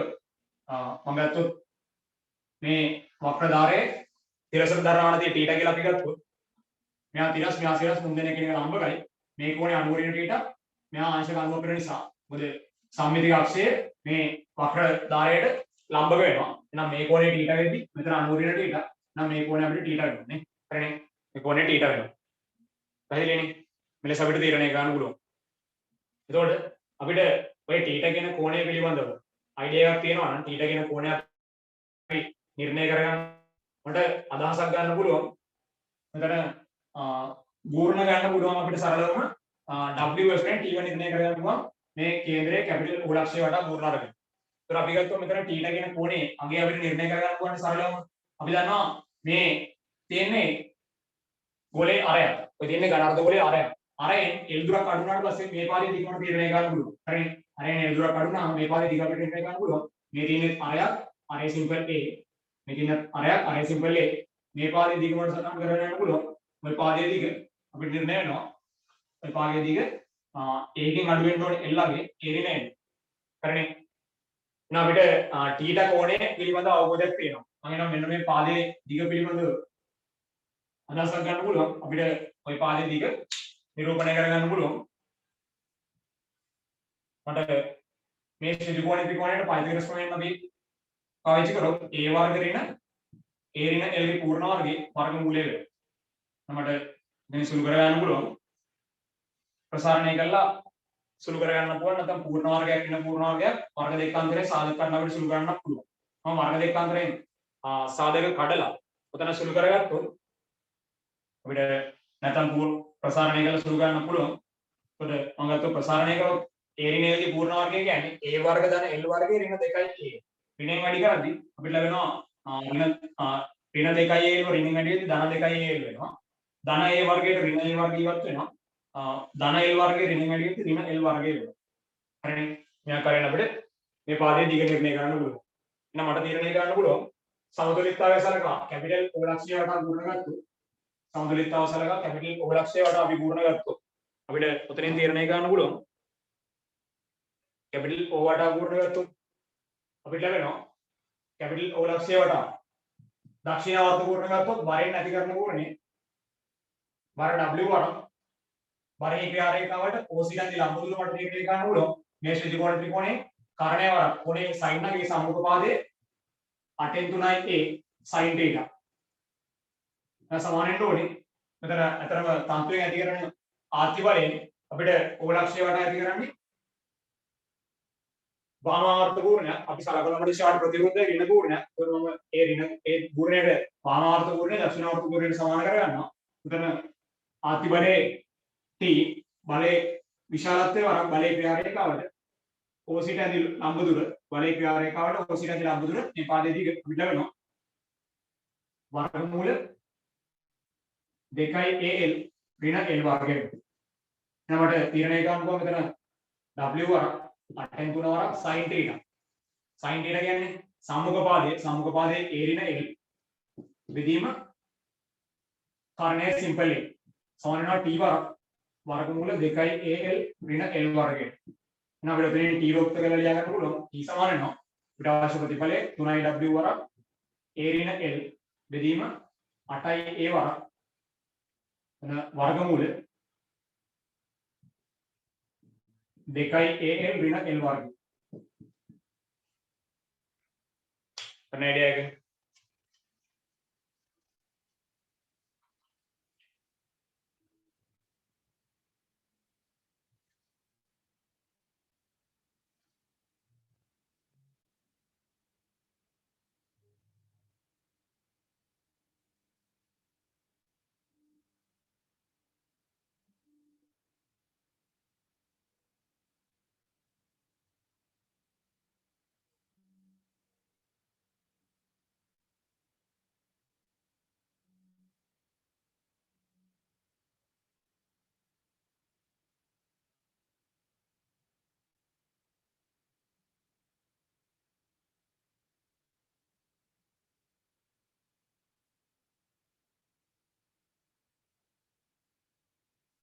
අපිට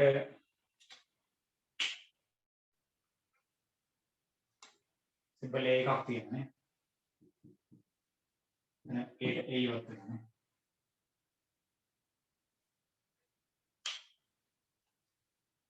අනේ අයිඩියා එක. ඒකට ආත්‍ය බලය අපිට මේ ආකාරයෙන් නිර්ණය කරන්න පුළුවන්. ඊට පස්සේ අපි 7 වෙනි ගණන ගත්තා.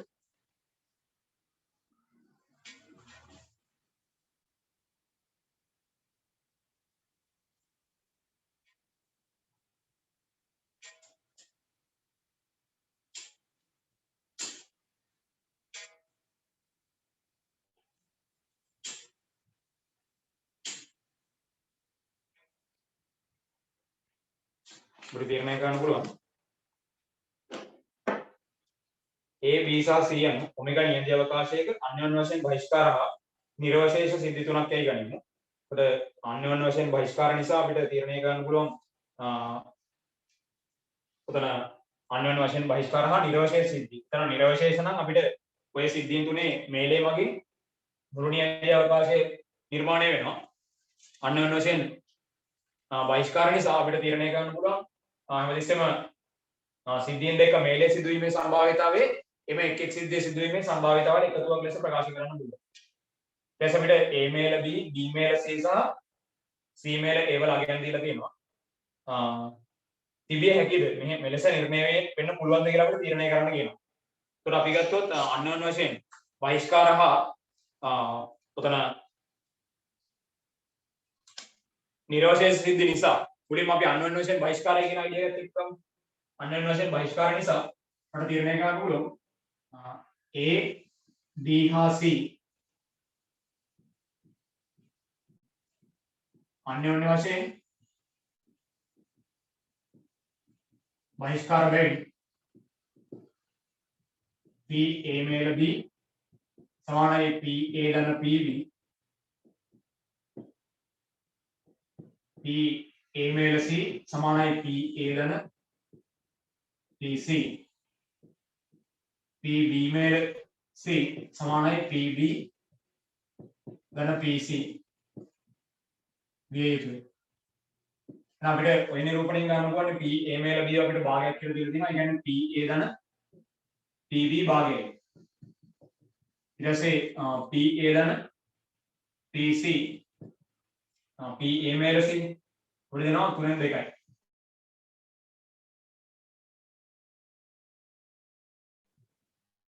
දෙන්න කෙනෙක් අඩු කරොත් අපිට තීරණය කරන්න පුළුවන් PB ඍණ PC. හරිනේ. PB ඍණ PC අපිට තීරණය කරන්න පුළුවන්. හරිනේ.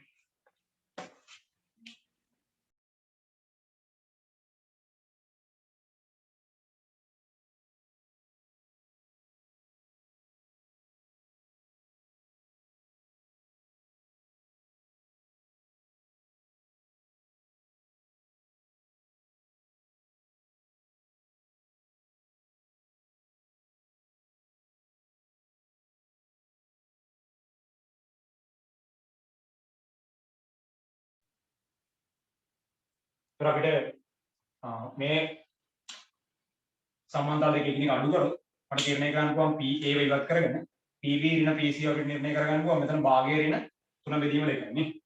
මේ පැත්ත අපිට එනවා භාගයේ ඍණ 2 බෙදීම 3යි. පොදු හරයක් අරන් සුළු කරගත්තොත් පොදු හරය 6යි. එතන 3න් 4ක් ගියාම අපිට ඍණ 6න් 1යි. ඊට පස්සේ අපි මේක එකපාර ලියගමු. දැන් ප්‍රතිඵලය ඍණ 6න් 1. ඊට පස්සේ අපිට PB මේල C දීලා තියෙනවා. PB මේල C භාගයේ. PB මේල C කියලා කියන්නේ PB ධන PC වෙන්න ඕනේ. අන්‍යෝන්‍ය වශයෙන් බහිස්කාර නිසා දෙන්න භාගයක් වෙන්න ඕනේ. දැන් අපිට ඔතනින් තීරණය කරන්න පුළුවන්. දෙන්න එකතු කරමු.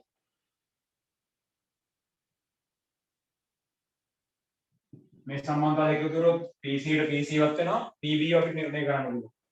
PB වලගේ ගොඩනගෙනවා. PB දෙන්න එකතු කරද්දී 2යි PB සමාන වෙනවා. මෙතන භාගයේ ඍණ 6න් 1. පොදු හරයක් අරන් සුළු කරගන්න මුගේ ලාභය හැර දෙකම 3න් වැඩි කරන්න ඕනේ. පොදු හරය 6ක් කරගන්න. එතකොට 3න් 1ක් ගියාම 2යි. එතකොට අපිට 6න් 2ක් වෙනවා. එතකොට අපි ගත්තොත් 6න් 2ක් කියලා කියන්නේ 3න් 1යි. PB 3න් 1ක් වෙනවා නේ. වැඩි අවුලක් නැහැ දානාංකයක්. පිළිගන්න පුළුවන් නේ. PC ඉතින් අපිට PC ගණනය කරන්නත් පුළුවන් නේ. මම ගත්තොත් PB කියන එක 3න් 1ක් වෙද්දි PB 3න් 1ක් වෙද්දි මම මේ පැත්තට දැම්මොත් භාගයේ ඍණ 3න් 1ක් වෙනවනේ. PC වලගේ. ඒතර භාගයේ ඍණ 3න් 1ම සුළු කරගත්තොත් පොදු හරය 6යිනේ. ඒතර 3න් 2ක් ගියම 1යි 6න් 1ක් වෙනවා. PC 6න් 1ක් වෙනවා. නැවත PA නිර්ණය කරන්න පුළුවන්. මම ගත්තොත් මෙතන PA දන PB භාගයක් වෙන්න ඕනේ. PB වලගේ අපි දන්නවා 3න් 1යි. 3න් 1 මේ පැත්තට ගත්තාම පිට වෙනවා භාගයේ ඍණ 3න් 1 කලින් වගේම 6න් 1යි. හැබැයි අපිට A B සහ C නිරෝධයේ සිද්ධ කියලා දීලා තියෙනවානේ. එහෙනම් අපිට තීරණය කරන්න පුළුවන් A B හා C නිරෝධශේෂ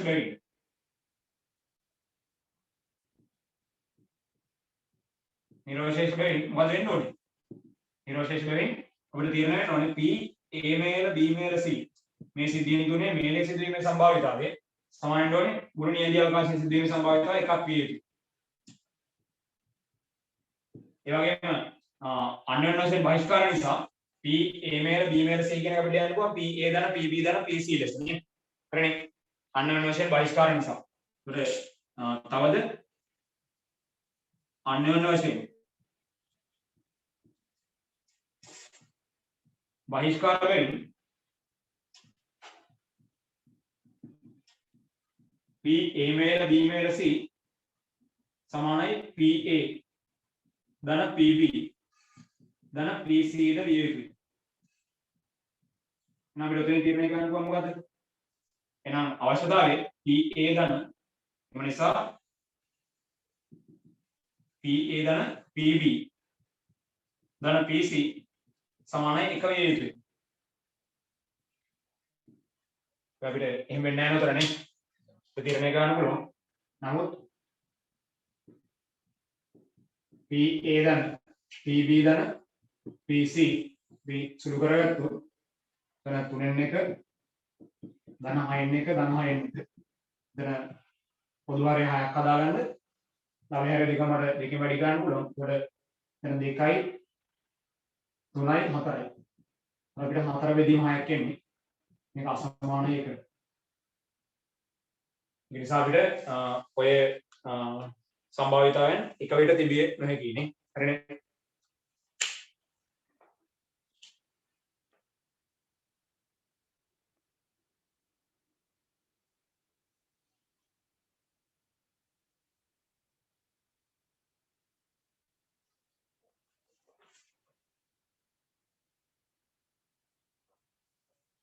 සම්භාවිතාවයක් නියතයකින් වැඩි කරන්න පුළුවන්ද? වැඩි අවුලක් නැහැ. ඉතින් සම්බන්ධතාවය දෙපැත්තම අපිට එකම නියතයකින් වැඩි කරන්න පුළුවන්. කියන්නේ දැන් අපි හිතමු PB කියන PB කියන අගේ B සිද්ධිය සිදු වීමේ සම්භාවිතාවය වගේ 3 ගුණයක් කියලා. ඒතර 3ෙන් වැඩි කරාම මේ පැත්ත එකක් එනවා. මේ පැත්ත භාග සංඛ්‍යාවක් නැහැ. කියන්නේ එකට වඩා අඩු වගේක් එන්න ඕනේ එහෙම එකක් නැහැ. මොකද සම්භාවිතාවයක් නෙවෙයි මේක හොයන්නේ හදන්නේ. නියතයකින් වැඩි කරන්න පුළුවන් දෙයක්. මම හිතන්නේ එහෙම අයිඩියා එකක් අහන්න නැත්තේ. අහපු ප්‍රශ්නෙට වැඩි එක උත්තර දුන්නේ. මේ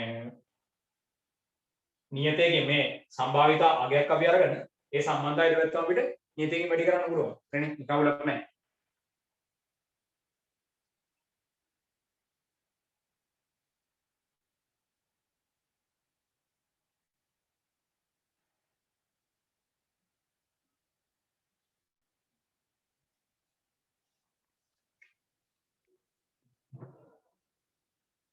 පැහැදිලි අයිඩියා එක ඒක. මෙතන අපිට මෙන්න මේ අවසන් අවශ්‍යතාවයේ තෘප්ත වෙන්නේ නැති එක තමයි අවුල.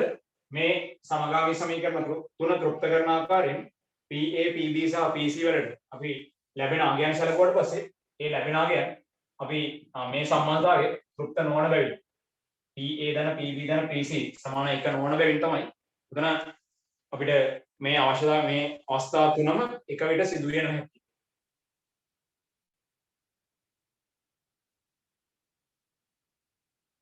පැහැදිලි නේද?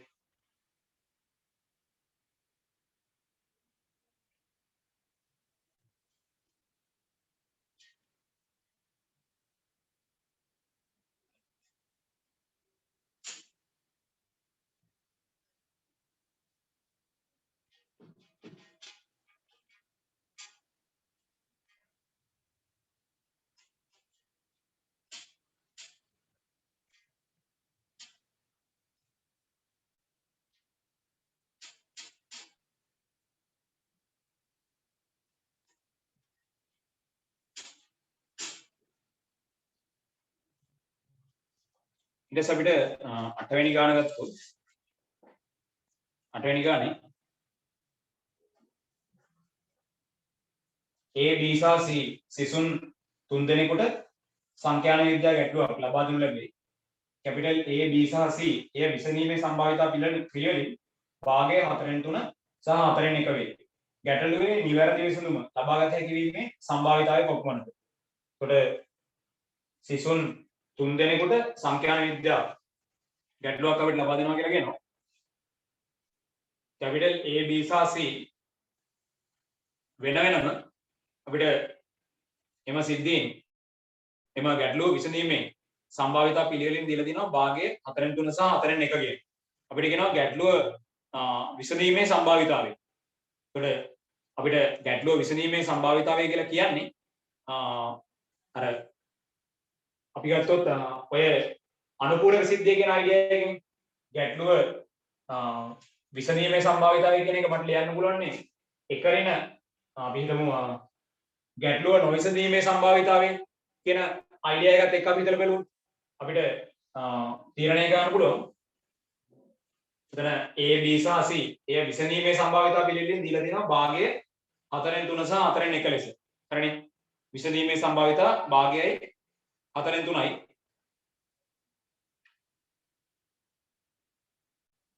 4න් 1යි.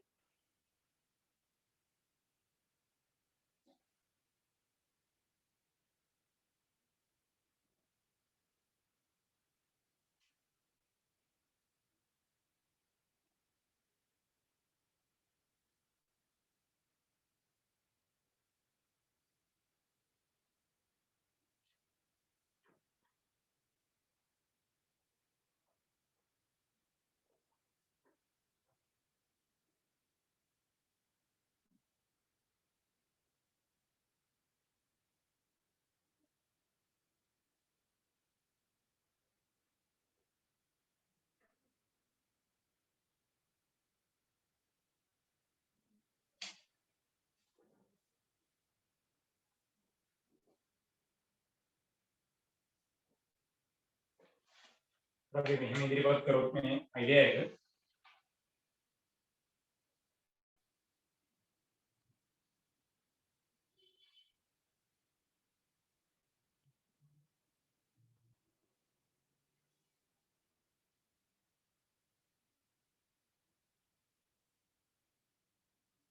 तो A1 කියලා අංකණය කරගත්තු සිද්ධියක් A1 capital A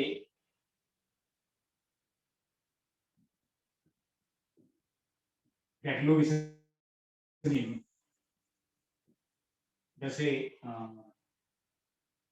B1 කියලා අංකණය කරනවා capital B ගැටලුව විසඳීම. ඊටසේ C1 කියලා අංකණය කරගන්නවා capital C ගැටලුව විසඳීම.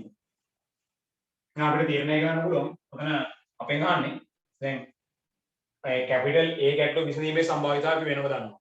capital B ගැටලුව විසඳීමේ සම්භාවිතාවය වෙනව අපි දන්නවා. capital C ගැටලුව විසඳීමේ සම්භාවිතාවය වෙනව දන්නවා. සිද්ධීන් තුනක් විදිහට ගත්තා. එතකොට අපිට කියනවා ගැටලුව නිවැරදිව විසඳුම ලබා ගත හැකි වීමේ සම්භාවිතාවය. එතකොට තුන් දෙනාටම මේ ගැටලුව දීලා අපි පොදුවේ ඕක සලකද්දී. එතකොට අපිට එක්කෙනෙක්ගෙන් හරි ඔය විසඳුම නිර්ණය වුණා නම් වැඩේ හරිනේ. එතකොට මුළු නියතිය අපි ගත්තොත් ඔතන අපිට ගැටලුවේ තුන් දෙනාට ගැටලුව ලබා දීලා ලැබෙන පිළිතුරු එක්ක අපිට ලැබෙන මූලික අවස්ථාවන් ටික වෙන්නේ මූලිකව තියෙනවා අවස්ථා දෙකක්. මොකද ගැටලුව නොවිසඳීම. ඒ කියන්නේ කිසිවෙක් ගැටලුව විසඳලා නැහැ. එහෙනම් එක්කෙක් හෝ ගැටලුව විසඳලා තියෙන අවස්ථාව අනික.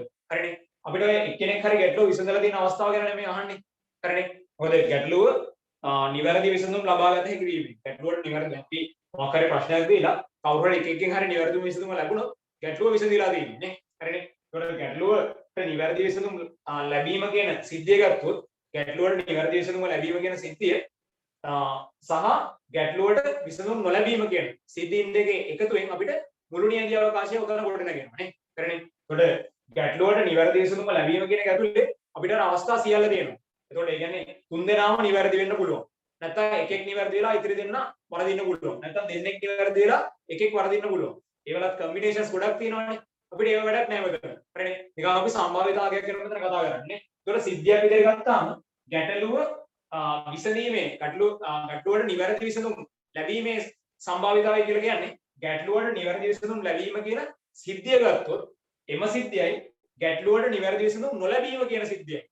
අපි ගත්තොත් උන් දෙන්නගේ මේලයෙන් අපිට නිර්මාණය වෙන්නේ උන් දෙන්නගේ මේලයෙන් නිර්මාණය වෙන්නේ මුළු නියති අවකාශය. ගැටලුවට විසඳුම් නොලැබීම කියන සිද්ධිය ගත්තොත් අන්න අපිට එම සිද්ධිය ගන්න පුළුවන් නේද? මෙතනදී මේ එක් සිද්ධියේ අනුපූරක සිද්ධීන් විදියට. හරිනේ. ඒ කියන්නේ capital A ට ගැටලුව විසඳෙන්න විදියකුත් නැහැ, B ට විසඳුම් ඇවිල්ලත් නැහැ, C ට විසඳුම් ඇවිල්ලත් නැහැ. හරිනේ.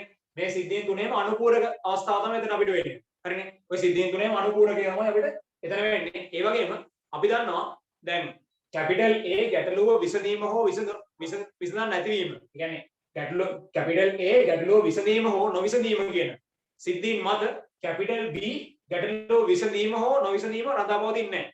දෙන්නෙක්නේ. එතකොට අපි මේ එකකින් අනිත කොපි කරලා එහෙම සීන් එකක් නැහැ. තුන් දෙනාට වෙන වෙනම ගැටලුව ලබා දුන්නාට පස්සේ මේ capital A ට ගැටලුව විසඳීම කියන මෙන්න මේ සිද්ධිය සිදු වීම හෝ සිදු නොවීම මෙන්න මේ B1 කියන සිද්ධිය සිදු වීමට හෝ සිදු නොවීමට බලපෑමක් නැහැ. ඒ වගේම C1 කියන සිද්ධිය සිදු වීමට හෝ සිදු නොවීමට බලපෑමක් නැහැ. එකිනෙක ස්වයංක්තයි. අන්න එකිනෙක ස්වයංක්ත සිද්ධීන් සමූහයක ඡේදනයේ සිදුවීමේ සම්භාවිතාවය එම එක් සිද්ධිය සිදුවීමේ සම්භාවිතාවල ගුණිතයක් ලෙස අපිට තීරණය කරන්න පුළුවන් නේ. දැන් මම මේ ලෙස සිද්ධියක් නිර්මාණය කරගත්තොත් අපි ගත්තොත් ඔතන xy කියලා අපි අංකණය කරගමු. අපිට මෙහෙම සිද්ධියක් මම ගත්තොත් මෙතන ගාණ කියන්නේ අපිට ගැටලුවේ නිවැරදි විසඳුම ලබා ගත හැකි වීමේ සම්භාවිතාවයනේ. ඒත් අපි ගමු ගැටලුවේ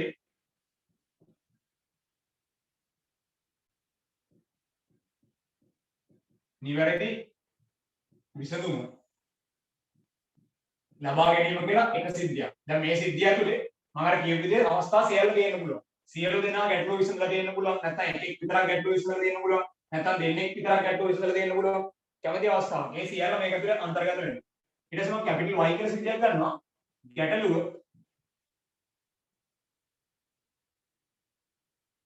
ගැටලුවට අපි මෙහෙම කිසිවෙකු නිවැරදි විසඳුම් ලබා නොදීම. එහෙනම් අපිට මේ දෙන්නගේ මේලෙන් නේද මුළු නියති අවකාශය කොට නැගෙන්නේ. හරිනේ. එතකොට A B හා C ගැටලුවකට පිළිතුරු ලබා දීම කියන මුළු නියති අවකාශය. A B හා C ගැටලුවට පිළිතුරු ලබා දීම. මේ මුළු නියන්දී අවකාශය දෙන්නේ මේ සිද්ධීන් දෙකේ මේලෙන්නේ. x සහ y ගේ මේලෙන් තමයි මුළු නියන්දී අවකාශය අපිට හදෙන්නේ.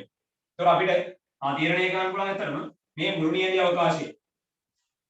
අවකාශයේ සිදුවීමේ සම්භාවිතාවය මම ගත්තොත් අපිට ලැබෙනවා px මේල y විදිහට. ඒතකොට උන් දෙන්න අන්වර්ණ වශයෙන් බහිස්කාර සිද්ධීන් දෙකක්. ඒතකොට එහෙනම් ප්‍රතිඵලයේ x සිද්ධියේ සිදුවීමේ සම්භාවිතාව එකතුවක් විදිහට ලියන්න පුළුවන්. උන් දෙන්නගේ මේලේ සිදුවීමේ සම්භාවිතාවය. ඊට පස්සේ අපිට අපේ අවශ්‍යතාවය මොකද්ද? ගැටලුව නිවැරදිව විසඳුම් ලබා ගැනීම කියන එක px අපිට ඕන වෙන්නේ. ඒතකොට අපි දන්නවා p ඔමෙගාව මුළු නියන්දී අවකාශයේ සිදුවීමේ සම්භාවිතාව එකක් වෙනවා. p ඔමෙගා එකක්. ඒතකොට px තමයි අපිට අවශ්‍යතාවය. මට p y නිර්ණය කරන්න පුළුවන් ක්‍රමයක් තියෙනවා. ඒ කියන්නේ ගැටලුව කිසිවෙකු විසඳුම් ලබා නොදීම කියන එක. වෙන්නේ කොහොමද? කැපිටල් A විසඳුම් ලබා දෙන්නත් බෑ, B විසඳුම් ලබා දෙන්නත් බෑ, C විසඳුම් ලබා දෙන්නත් බෑ. මේ එක් එක් සිද්ධිය සිදු නොවි පවතින්න ඕනේ නේ. දැන් අපිට අපිට තීරණය කරන්න පුළුවන් A එකෙහි අනුපූරකයේ ඡේදනය B එකෙහි අනුපූරකයේ ඡේදනය C එකෙහි අනුපූරකයේ. මේවා අපිට ස්වයංක්‍ර සිද්ධි සමූහයක මේලේ සිදුවීමේ සම්භාවිතාවය එමෙ එක් එක් සිද්ධිය සිදුවීමේ සම්භාවිතාවල අපිට ගුණිතයක් ලෙස ප්‍රකාශ කරන්න පුළුවන්. එහෙනම් මට අවසාන වශයෙන් px නිර්ණය කරන්න පුළුවන් px සමාන නම් 1 රින එතන p එකේ අනුපූරකයේ පරක් pb එකේ අනුපූරකයේ පරක් pc එකේ අනුපූරකයේ. හරිනේ. ඒතර මේ අනුපූරක සිද්ධියෙන් සිදුවීමේ සම්භාවිතාව ගැනීම තීරණය කරන්න පුළුවන්. අපිට ගානේ දත්ත විදිහට දීලා දෙනවා pa1 pb1 pc1 ගානේ දත්තයන්. ඒතර මම ගත්තොත් pa1 කැපිටල් A විසඳුම් ලබා දීමේ සම්භාවිතාවය භාගයයි.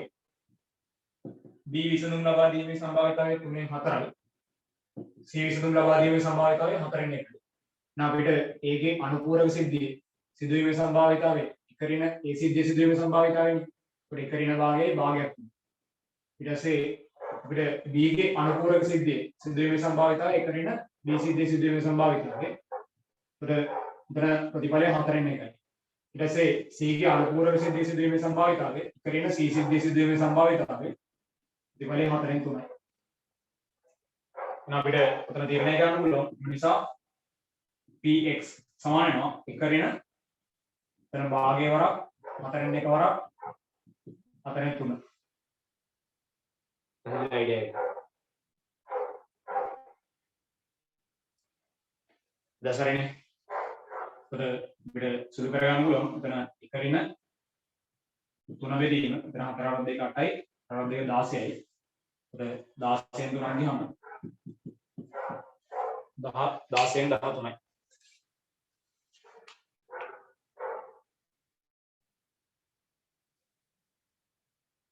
එතන 4 2 8යි 4 22යි.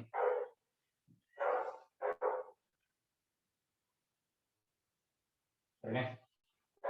මෙන්න 29 බෙදීම 20.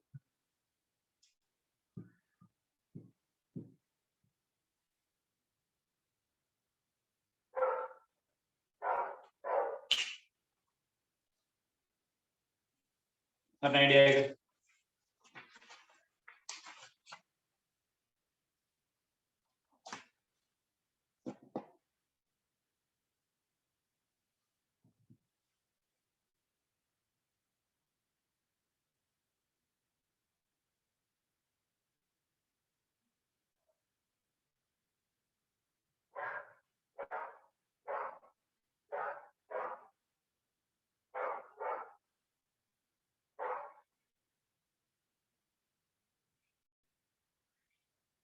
Essa vez americana dio.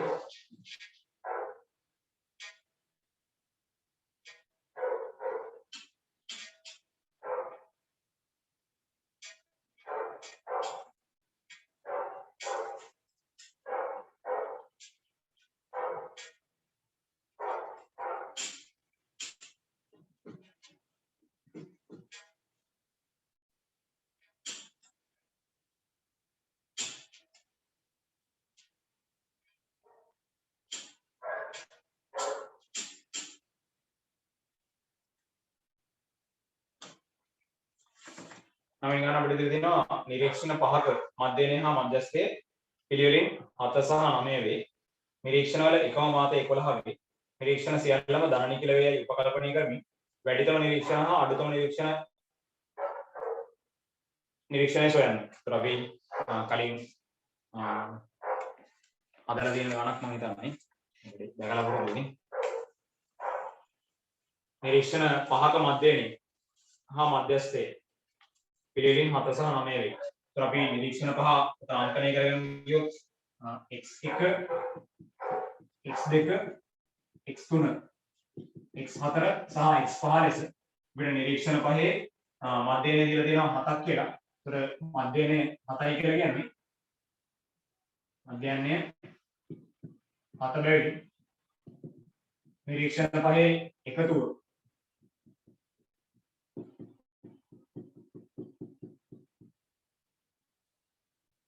බෙදීම 5 සමාන වෙන්නේ 7ට. දැන් අපිට x1 ධන x2 ධන x3 ධන x4 ධන x5 සමාන වෙන්නේ 35ට. ඊට පස්සේ අපිට දෙලා තියෙනවා ඔය නිරීක්ෂණ 5 මධ්‍යස්ථය 9 නිසා මධ්‍යස්ථය අපිට කියලා තියෙනවා 9ක් කියලා. මධ්‍යස්ථය 9යි. එහෙනම් නිරීක්ෂණ 5 මධ්‍යස්ථය 9ක් කියලා අපිට කියනවා. නිරීක්ෂණ 5ක්නේ මධ්‍යස්ථය කියලා කියන්නේ මම මේ නිරීක්ෂණ 5 අනුපිළිවෙලින් සකස් කරලා තියෙනවා කියලා හිතලා හිතුවොත් හරිනේ. මේ සියල්ල වැඩි වෙන ඒ කියන්නේ ආරෝහණ විදිහම නිරීක්ෂණ 5 ආරෝහණ අනුපිළිවෙල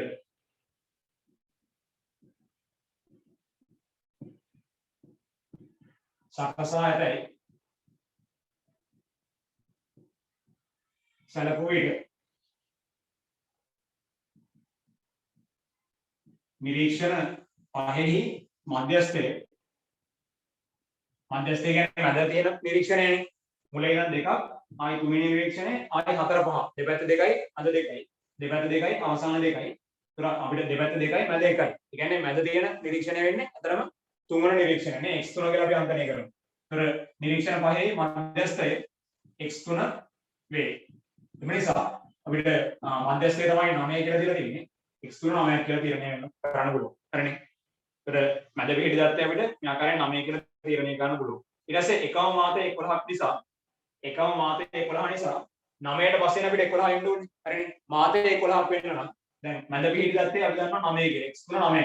හරිනේ. තව දත්ත දෙකක් තියෙනවා. ඉතින් පස්සේ ඒ දත්ත දෙකේ තමයි 9ට වඩා වැඩි සංඛ්‍යාවක් යෙදෙන්න පුළුවන් ආරෝහණ අනුපිළිවෙලට මම සකස් කරලා තියෙනවා කියලා මේ උපකල්පනය කරන නිසා. හරිනේ. එහෙනම් අපිට තීරණය ගන්න පුළුවන් එකම මාතය 11ක් කියලා කියනවනේ. එකම මාතය 11 බැරි 11 කියන අගේ නිර්ණය වෙන්න ඕනේ කොහෙද? මේ හතරවෙනි දත්තේටයි පස්වෙනි දත්තේටයි නේ. මොකද 9ට වඩා වැඩි අගයක් නිසා. එතකොට අපිට මාතයක් වෙන්න නම් එකම මාතය 11 වෙන්න නම් අපිට ඉලක්කම් දෙකක් යෙදෙන්න බෑ අනිවාර්යෙන්. 11 කියන අගේ දේවතාවක් යෙදෙන්න ඕනේ එකම මාතය 11 වෙන්න නම්. එහෙනම් අපිට තීරණය වෙනවා මාතය 11 වෙන්න නම් x4 x5 දෙකම 11 පිය යුතුයි. x4 x5 දෙකම 11ක් වෙන්න ඕන. අන්න අපි x4 සහ x5 කියන අගයන් ටිකක් නිර්ණය කරගත්තා. හරිද නේඩියා එක? එහෙනම් අපිට දැන් තීරණය කරන්න පුළුවන්. මෙතන ගානේ අපිට තවත් දත්තයක් එනවා. ආරම්භයේදීම නිරීක්ෂණ 5ක මධ්‍යයනය හා මධ්‍යස්ථයේ 7 සහ 9 වේ. නිරීක්ෂණ වල එකම මාත 11 වේ. නිරීක්ෂණ සියල්ල ධන නිකිල වේයයි උපකල්පනය කරමින්. නිරීක්ෂණ සියල්ල ධන නිකිල කියලාත් අපිට කියනවා. මම නම් මේ දත්ත ටික ආදේශ කළා. සම්බන්ධතාවයක් ගොඩනගන්න අපිට x1 සහ x2 සම්බන්ධයෙන් x1 ධන x2 කීයක් වෙනවද එතකොට? x1 ධන x2 ධන x3 කියන්නේ 9යි. x4 සහ x5 11 වෙකින් වෙනවා. සමානයි 35ක් වෙන්න ඕනේ. ඒතර අපිට උතනින් ගොඩනගෙනවා x1 ධන x2 ගැන. ඒතර අපි මෙතන ගත්තොත් මට ලැබෙනවා 9යි 11යි 20යි 20යි 11යි 31යි. ඒතර 31 කඩුණාම x1 ධන x2 සමාන වෙනකොට 4ක් වෙන්න ඕනේ. x1 ධන x2 අපිට 4ක් වෙනවා. එහෙනම් අපිට x1 ධන x2 4ක් වෙන්න තියෙන ධන නිකිල. මොකද අපිට නිරීක්ෂණ සියල්ල ධන නිකිල කියලා කියනවනේ. ඒ ධන නිකිල රිපීට් වෙන්නත් බෑ දැන්. මොකද එකම මාතය 11නේ. එකම සංඛ්‍යාව දේවතාවක් ඉදලා දෙක ධන දෙක වෙන්න බෑ මේක. ඒතකොට දෙකක් මාතයක් වෙනවා අපිට. මොකද වැඩිම වාර ගණනක් කියන දත්තෙන් අපි මාතය කියන්නේ. එහෙනම් අපිට 4 කියන ඉලක්කම හැදෙන්න පුළුවන් ක්‍රම ගත්තොත් එකත් එක්ක 3 සෙට් වෙන්න පුළුවන්. හරිනේ 1යි 3යි සෙට් වෙන්න පුළුවන්. හරිනේ 1යි 3යි සෙට් වෙන්න පුළුවන්. අපිට දෙකත් එක්ක දෙක සෙට් වෙන්න බෑ මෙතන. හරිනේ. තුනත් එක්ක එක සෙට් වෙන්න පුළුවන්. හැබැයි අපි වැඩි වෙන අණු පිළිවෙලට සකස් කරලා තියෙන නිසා 1 3 ගත්තත් 3 1 ගත්තොත් 3 1 විදිහට තියෙන්න බෑ 1 3 විදිහට තියෙන්න ඕනේ. x1 එකක් වෙන්න ඕනේ. x2 3ක් වෙන්න ඕනේ. හරිනේ. x1 3ක් වෙන්න ඕනේ. x1 එකක් වෙන්න ඕනේ. x3 අපිට x2 3ක් විය යුතුයි. හරිනේ. අපිට තීරණය ගන්නවා. ඒ නිසා x1 සමානයි 1 හා x2 සමානයි 3 විය යුතුයි.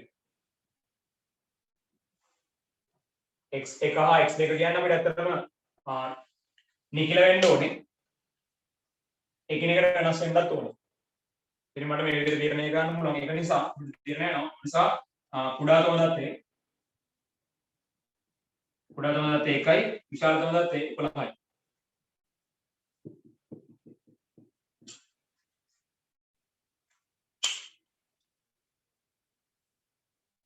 පැහැදිලි අයිඩියා එක.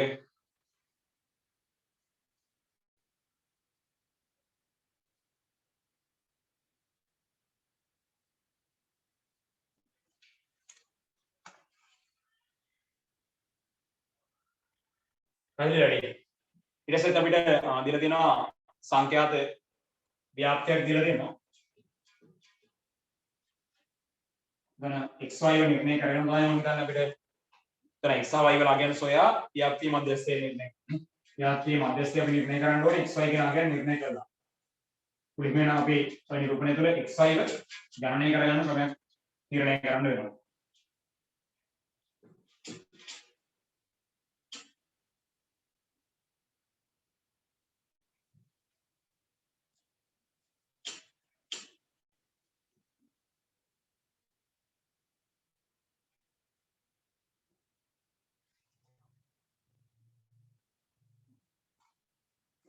දැන් අපි ගත්තොත් දැන් අපිට කියනවා පහළ දැක්වෙන නිරීක්ෂණ 100ක සංඛ්‍යාත ව්‍යාප්තියේ මධ්‍යයනේ 3.18ක් වේ.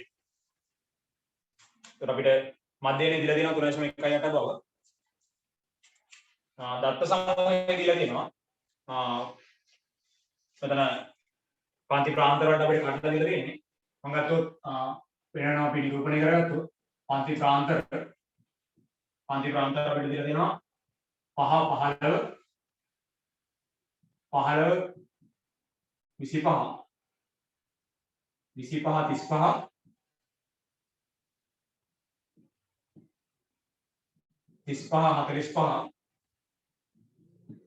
55 ප්‍රවේදන පන්ති ප්‍රාන්තර අතර මේ ગેප් එකක් තියෙන විදිහට මේ දීලා තියෙන්නේ. يعني පන්ති සීමා ලෙස තමයි අපිට පන්ති ප්‍රාන්තර දීලා තියෙන්නේ. අපිට වෙනස් කරන්න දෙයක් නැහැ. ગેප්ස් ටික සමානයි වගේ. සංඛ්‍යාතයන් අපිට දීලා තියෙනවා. සංඛ්‍යාතයන් 16 x 30 y 20. සංඛ්‍යාතයන් වල එකතුව පිළිවෙල අපිට කියලා තියෙන්නේ පහළ දැක්වෙන නිරීක්ෂණ 100ක සංඛ්‍යාතියක් තියෙන්නේ. එහෙනම් මේ එකතුව කියන්නේ සිග්මා fi කෙනෙක් ගත්තොත් ඔක 100ක් වෙනවා. සංඛ්‍යාත එකතුව ඒ කියන්නේ දත්ත 100යි අපි ගාව තියෙන්නේ. ඒකට සිග්මා fi 100ක් වෙන්න ඕනේ. ඒ කියන්නේ අපිට x සහ y අන්තර්ගත වෙන සමීකරණයක් උතනින් ගොඩනගා ගන්න පුළුවන්. මම ගත්තොත් 16 ධන x ධන 30 ධන y ධන 20 සමාන වෙන්න ඕනේ 100ට. මෙතන අපිට 30යි 20යි 50යි 16යි 66යි. ඒකට 100න් අපි 66ක් අඩු කරොත් 34ක් වෙනවා. x ධන y සමාන වෙන්න ඕනේ 34ට. ඉතින් මට ලැබෙනවා x ධන y සමානයි 34 විය යුතුයි. xy අන්තර්ගත එක සමගාමී සමීකරණයක් අපිට උතනින් ගොඩනගන්න. ඊට පස්සේ අපිට උතන කෙලිම දීලා තියෙනවානේ මධ්‍යයනේ ගැන අයිඩියා එකක් දීලා තියෙනවානේ. මධ්‍යයනේ 3.18 කියලා දීලා තියෙනවා. මම එනවා පන්ති ප්‍රාන්තරවල මධ්‍යගයත් එක්ක ඔබ තීරණය කරගත්තොත් පන්ති ප්‍රාන්තරේ මධ්‍ය අගය ඔබ නිර්ණය කරගත්තොත් මධ්‍ය අගය උතන තීරණය කරන්න පුළුවන්. අපිට පන්ති ප්‍රාන්තරවල මධ්‍ය අගයන් ටික ගත්තොත් උතන 15යි 5යි 20යි දෙක බෙදුනම 10යි 25යි 15යි 40යි දෙක බෙදුනම 20යි දැන් 35යි 25යි 60යි දෙක බෙදුනම 30යි. මම කරින් ගත්තොත් 45යි 35යි එකතු කරලා දෙකෙන් බෙදෙනවා 40යි 55යි 45යි එකතු කරලා දෙකෙන් බෙදෙනවා 50යි. එකේ පන්ති ප්‍රාන්තරේ මැද අගයකට වෙන ආකාරයෙන් නිර්ණය කරන්න ඕනේ. ඊට පස්සේ අපිට ඒ එකෙක් මැදයගේ අපි සංඛ්‍යාතයෙන් වැඩි කරලා ගන්න. මම මේක ගත්තොත් xi කියලා. ඒකට තියෙන fi සංඛ්‍යාතයේ fi. ඒකට fi xi ගුණිත වෙනවා අපිට මෙතනට ඕනේ. fi xi ගුණිත වෙනවා අපිට මෙතනට සෙට් වෙන්නේ. මම මේ ටික ගත්තොත් අපිට ලැබෙනවා 160යි 20යි x 900යි 40යි y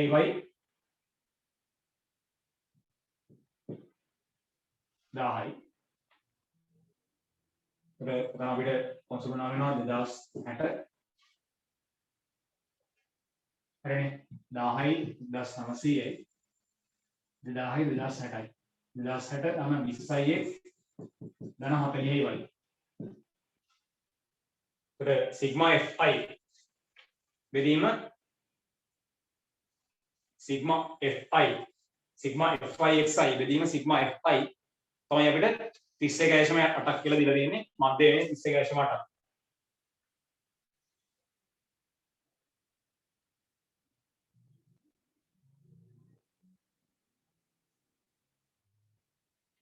එතන ගානේ පොඩි ඉවෙන්ට් මිස්ටේක් එකක් තියෙනවා.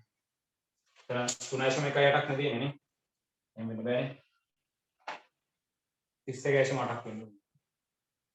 එතන සිග්මා fi xi බෙදීම සිග්මා fi 31.8ක් වෙන්න ඕනේ. අපිට එතනින් තවත් සංගාමී සමීකරණයක් ගොඩනගන්න පුළුවන්. ඒ කියන්නේ සිග්මා fi xi අපිට නිර්ණය කරගත්තා 2060 ධන 20ix ධන 40y බෙදීම සිග්මා fi කියන්නේ 100යි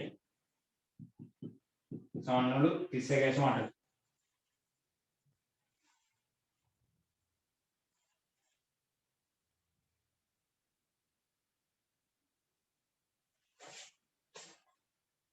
හරිනේ. එතනින් අපිට සුළු කරගන්න පුළුවන් 20ix ධන 40යි y සමාන වෙන්න ඕනේ. එතන වැඩි කරාම 3180න් 16ක් අපිට අඩු වෙන්න ඕනේ.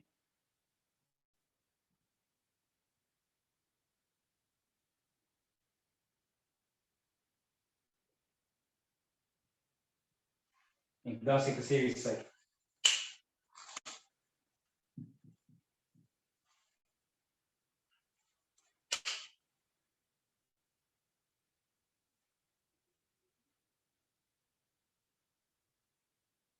අපිට මේක සරලව සුළු කරගන්න පුළුවන්.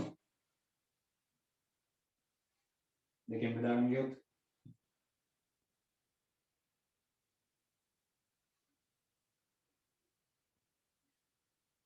එන x ධන 2y සමානයි 56ක්. මෙයා දෙවන සම්බන්ධතාවය ඉදිරියට. ඒතර සමගාමී සමීකරණ දෙක විදිහට මේ දෙන විසඳුවොත් අපිට දෙන්න අඩු කරොත් කෙලින්ම අපිට තීරණය කරන්න පුළුවන් දෙකෙන් එක අඩු කරොත් y කෙලින්ම ගොඩනගනවා. දෙකෙන් එක අඩු කරොත් x ඉවත් වෙනවා 2y ගෙන් y ඉවත් වෙනවා. එතන y සමාන වෙනවා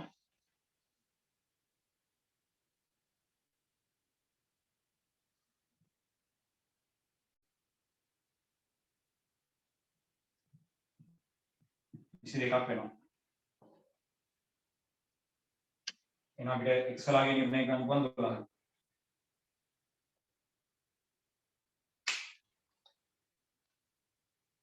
දැන් අපි කෙලින්ම සමීකරණයට දුවොත් මධ්‍යස්ථය අපිට නිර්ණය කරන්න පුළුවන්.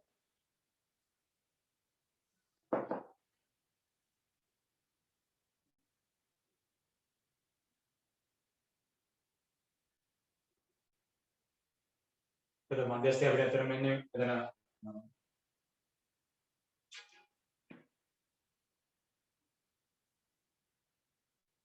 50.5 වන දත්තේ අන්තර්ගත වෙන සෙට් එකෙන්නේ x වලාගේ අපි දන්නවා දැන් 12යි x වලාගේ 12ක් වෙද්දි එතන සංඛ්‍යාත ගත්තොත් සමච්චිත සංඛ්‍යාතයෙන් අපිට 50 සෙට් වෙන්නේ කොහෙන්ද කියලා කියලා බලනවා අපි හරිනේ.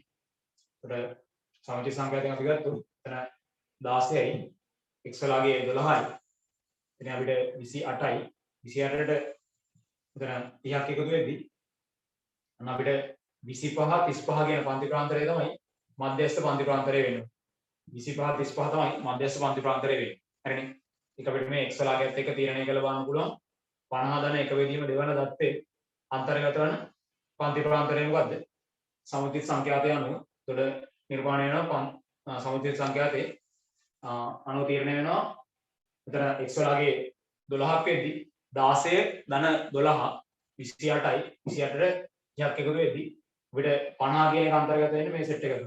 නම් 25 35 කියන පන්ති ප්‍රාන්තරය තමයි මධ්‍යස්ථ පන්ති ප්‍රාන්තරය වෙන්නේ. නම් මධ්‍යස්ථ පන්ති ප්‍රාන්තරේ පහළ පන්ති මායිම ධන අපිට ඔතන තීරණය කරන්න පුළුවන්.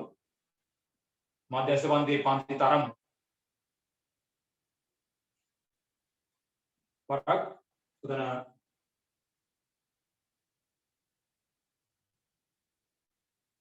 සමුචිත සංඛ්‍යා මෙතන අපි ගත්තොත් මුළු සංඛ්‍යාත් සිග්මා fi බෙදීම 2 සිග්මා fi බෙදීම 2 ඍණ මධ්‍යස්ථ පන්තිය දක්වා සමුචිත සංඛ්‍යාතේ බෙදීම මධ්‍යස්ථ පන්තියේ සංඛ්‍යාතය. ඉතින් අපිට තීරණය කරන්න පුළුවන් මධ්‍යස්ථය.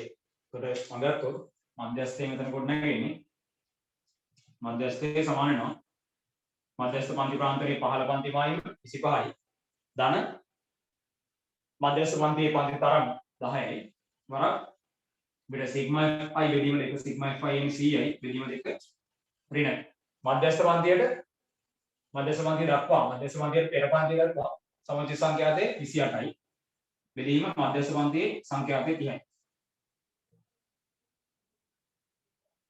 25 ධන 10 වරක් 100 බෙදීම 2 ඍණ 28 බෙදීම 30යි.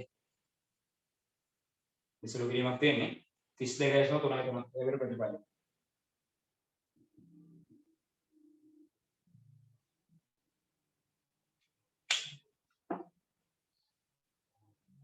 පැහැදිලි අයිඩියා එක. ඒතර අපිට ඒ කොටස ආකාරයෙන් වැඩි අප්ඩේට් කරන්න පුළුවන්.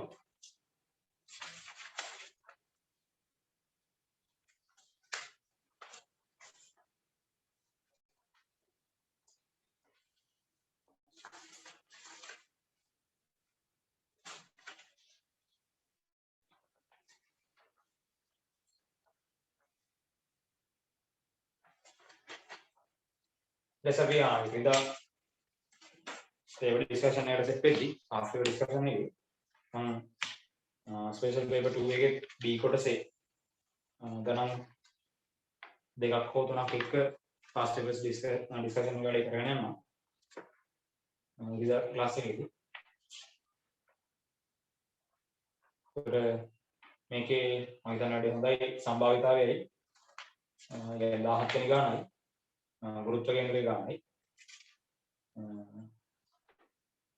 ඊට පස්සේ ඝර්ෂණය ගානත් එක්ක يعني 15 වෙනි ගාන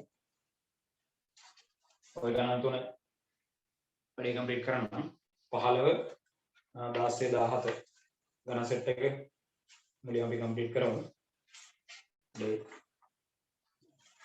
අනිත් දවසේ ඩිස්කෂන් එකේ يعني සිකුරාදා ඉරිදා ඩිස්කෂන් එකේ ඒ ක්ලාස් ये डिस्कशन नहीं की ये टिकट मैं कंप्लीट कर देना मैं क्या नित्य वाला आलू कोई यदि चलो करेंगे वाले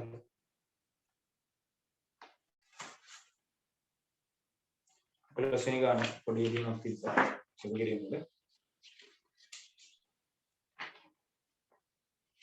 अनित थोड़ा सा क्या ले से यार मतलब और गाना बोलो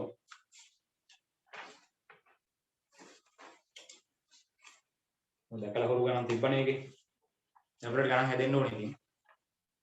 මම හදන එක බලාගෙන ඉඳලා කොහොම තේරුමක් වෙන්නේ නැහැ. තමන්ට වැඩ කරෙන්න ඕනේ. දැන් ලකුණු දාන සෙට් එකක් ඉන්නවා.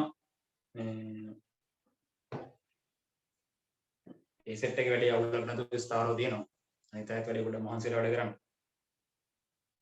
හරිනේ නේද? මේකේ අපි මේ කොටසේ තරක් අද ඩිස්කෂන් එක දෙක කරගෙන යමු.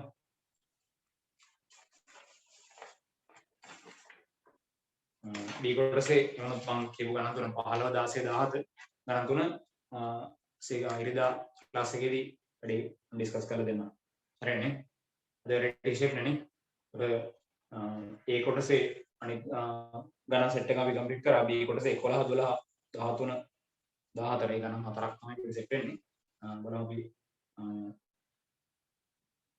ඒකේ හොඳ ගණනක් ඉස්සරහට වැඩි ඩිස්කස් කරලා යන්න. ඒකේ ගොඩක් ගණන් මේ අපි හදපු ගණන් දෙන්නේ. ඒක ඒ ටික වැඩි ගොඩක් අයින් කරේ. තේරුණා නෑ ඒ කරපු ගණන් ගොඩක් කළා. ඩිස්කස් කරලා තියෙනවනේ අපි. ඒක මොකටද ගන්න ලකුණු දාන්න පුළුවන් වෙනවා. හරිනම් අපි අද වැඩි මෙතනින් නවතිමු. ආයි ඉරිදා හවස්වරු වලදී පහනනේ සෙට් වෙන්න පුළුවන් කියලා අපිට පහට සෙට් වෙමු. පොඩි වෙනසක් වුණොත් මෙසේජ් එකක් දාන්න ගෲප් එකට. අපි පාසිව් ඩිස්කෂන් එකත් එක්ක මේකේ අප්ලයිඩ් පේපර් එකේ ස්පෙෂල් පේපර් 2 එකේ සෙට් එකක් උඩට ඩිස්කස් කරගෙන යමු. හරිනේ. එහෙනම් කට්ටියම වැඩි පරිස්සමෙන් ඉන්න. පේපර් එක අද ලියලා කම්ප්ලීට් කරලා ලැබුණ නැති ඔය ටික අනිවාර්යෙන් ඉරිදාට කලින් අනිවාර්යෙන් අපන්. එතකොට මට ගන්නට මේ ලකුණු ටික උඹට මේ වෙලාවට දාන්න පුළුවන් ගෲප් එකට. නැත්නම් වැඩි අන්තිම මොහොතේ කොට පස්සේ වැඩි ඉහිල වෙනවා. හරිනේ. කට්ටියම අනිවාර්යෙන් හරි ටයිම් එකට වැඩි ගන්න බලපන්. ඉරිදාට කලින් අනිවාර්යෙන් කම්ප්ලීට් කරලා ලැබුවා. හරිනේ. එහෙනම් කට්ටිය පරිස්සමෙන් ඉඳපන්. ඉරිදායි සෙට් වෙනවා.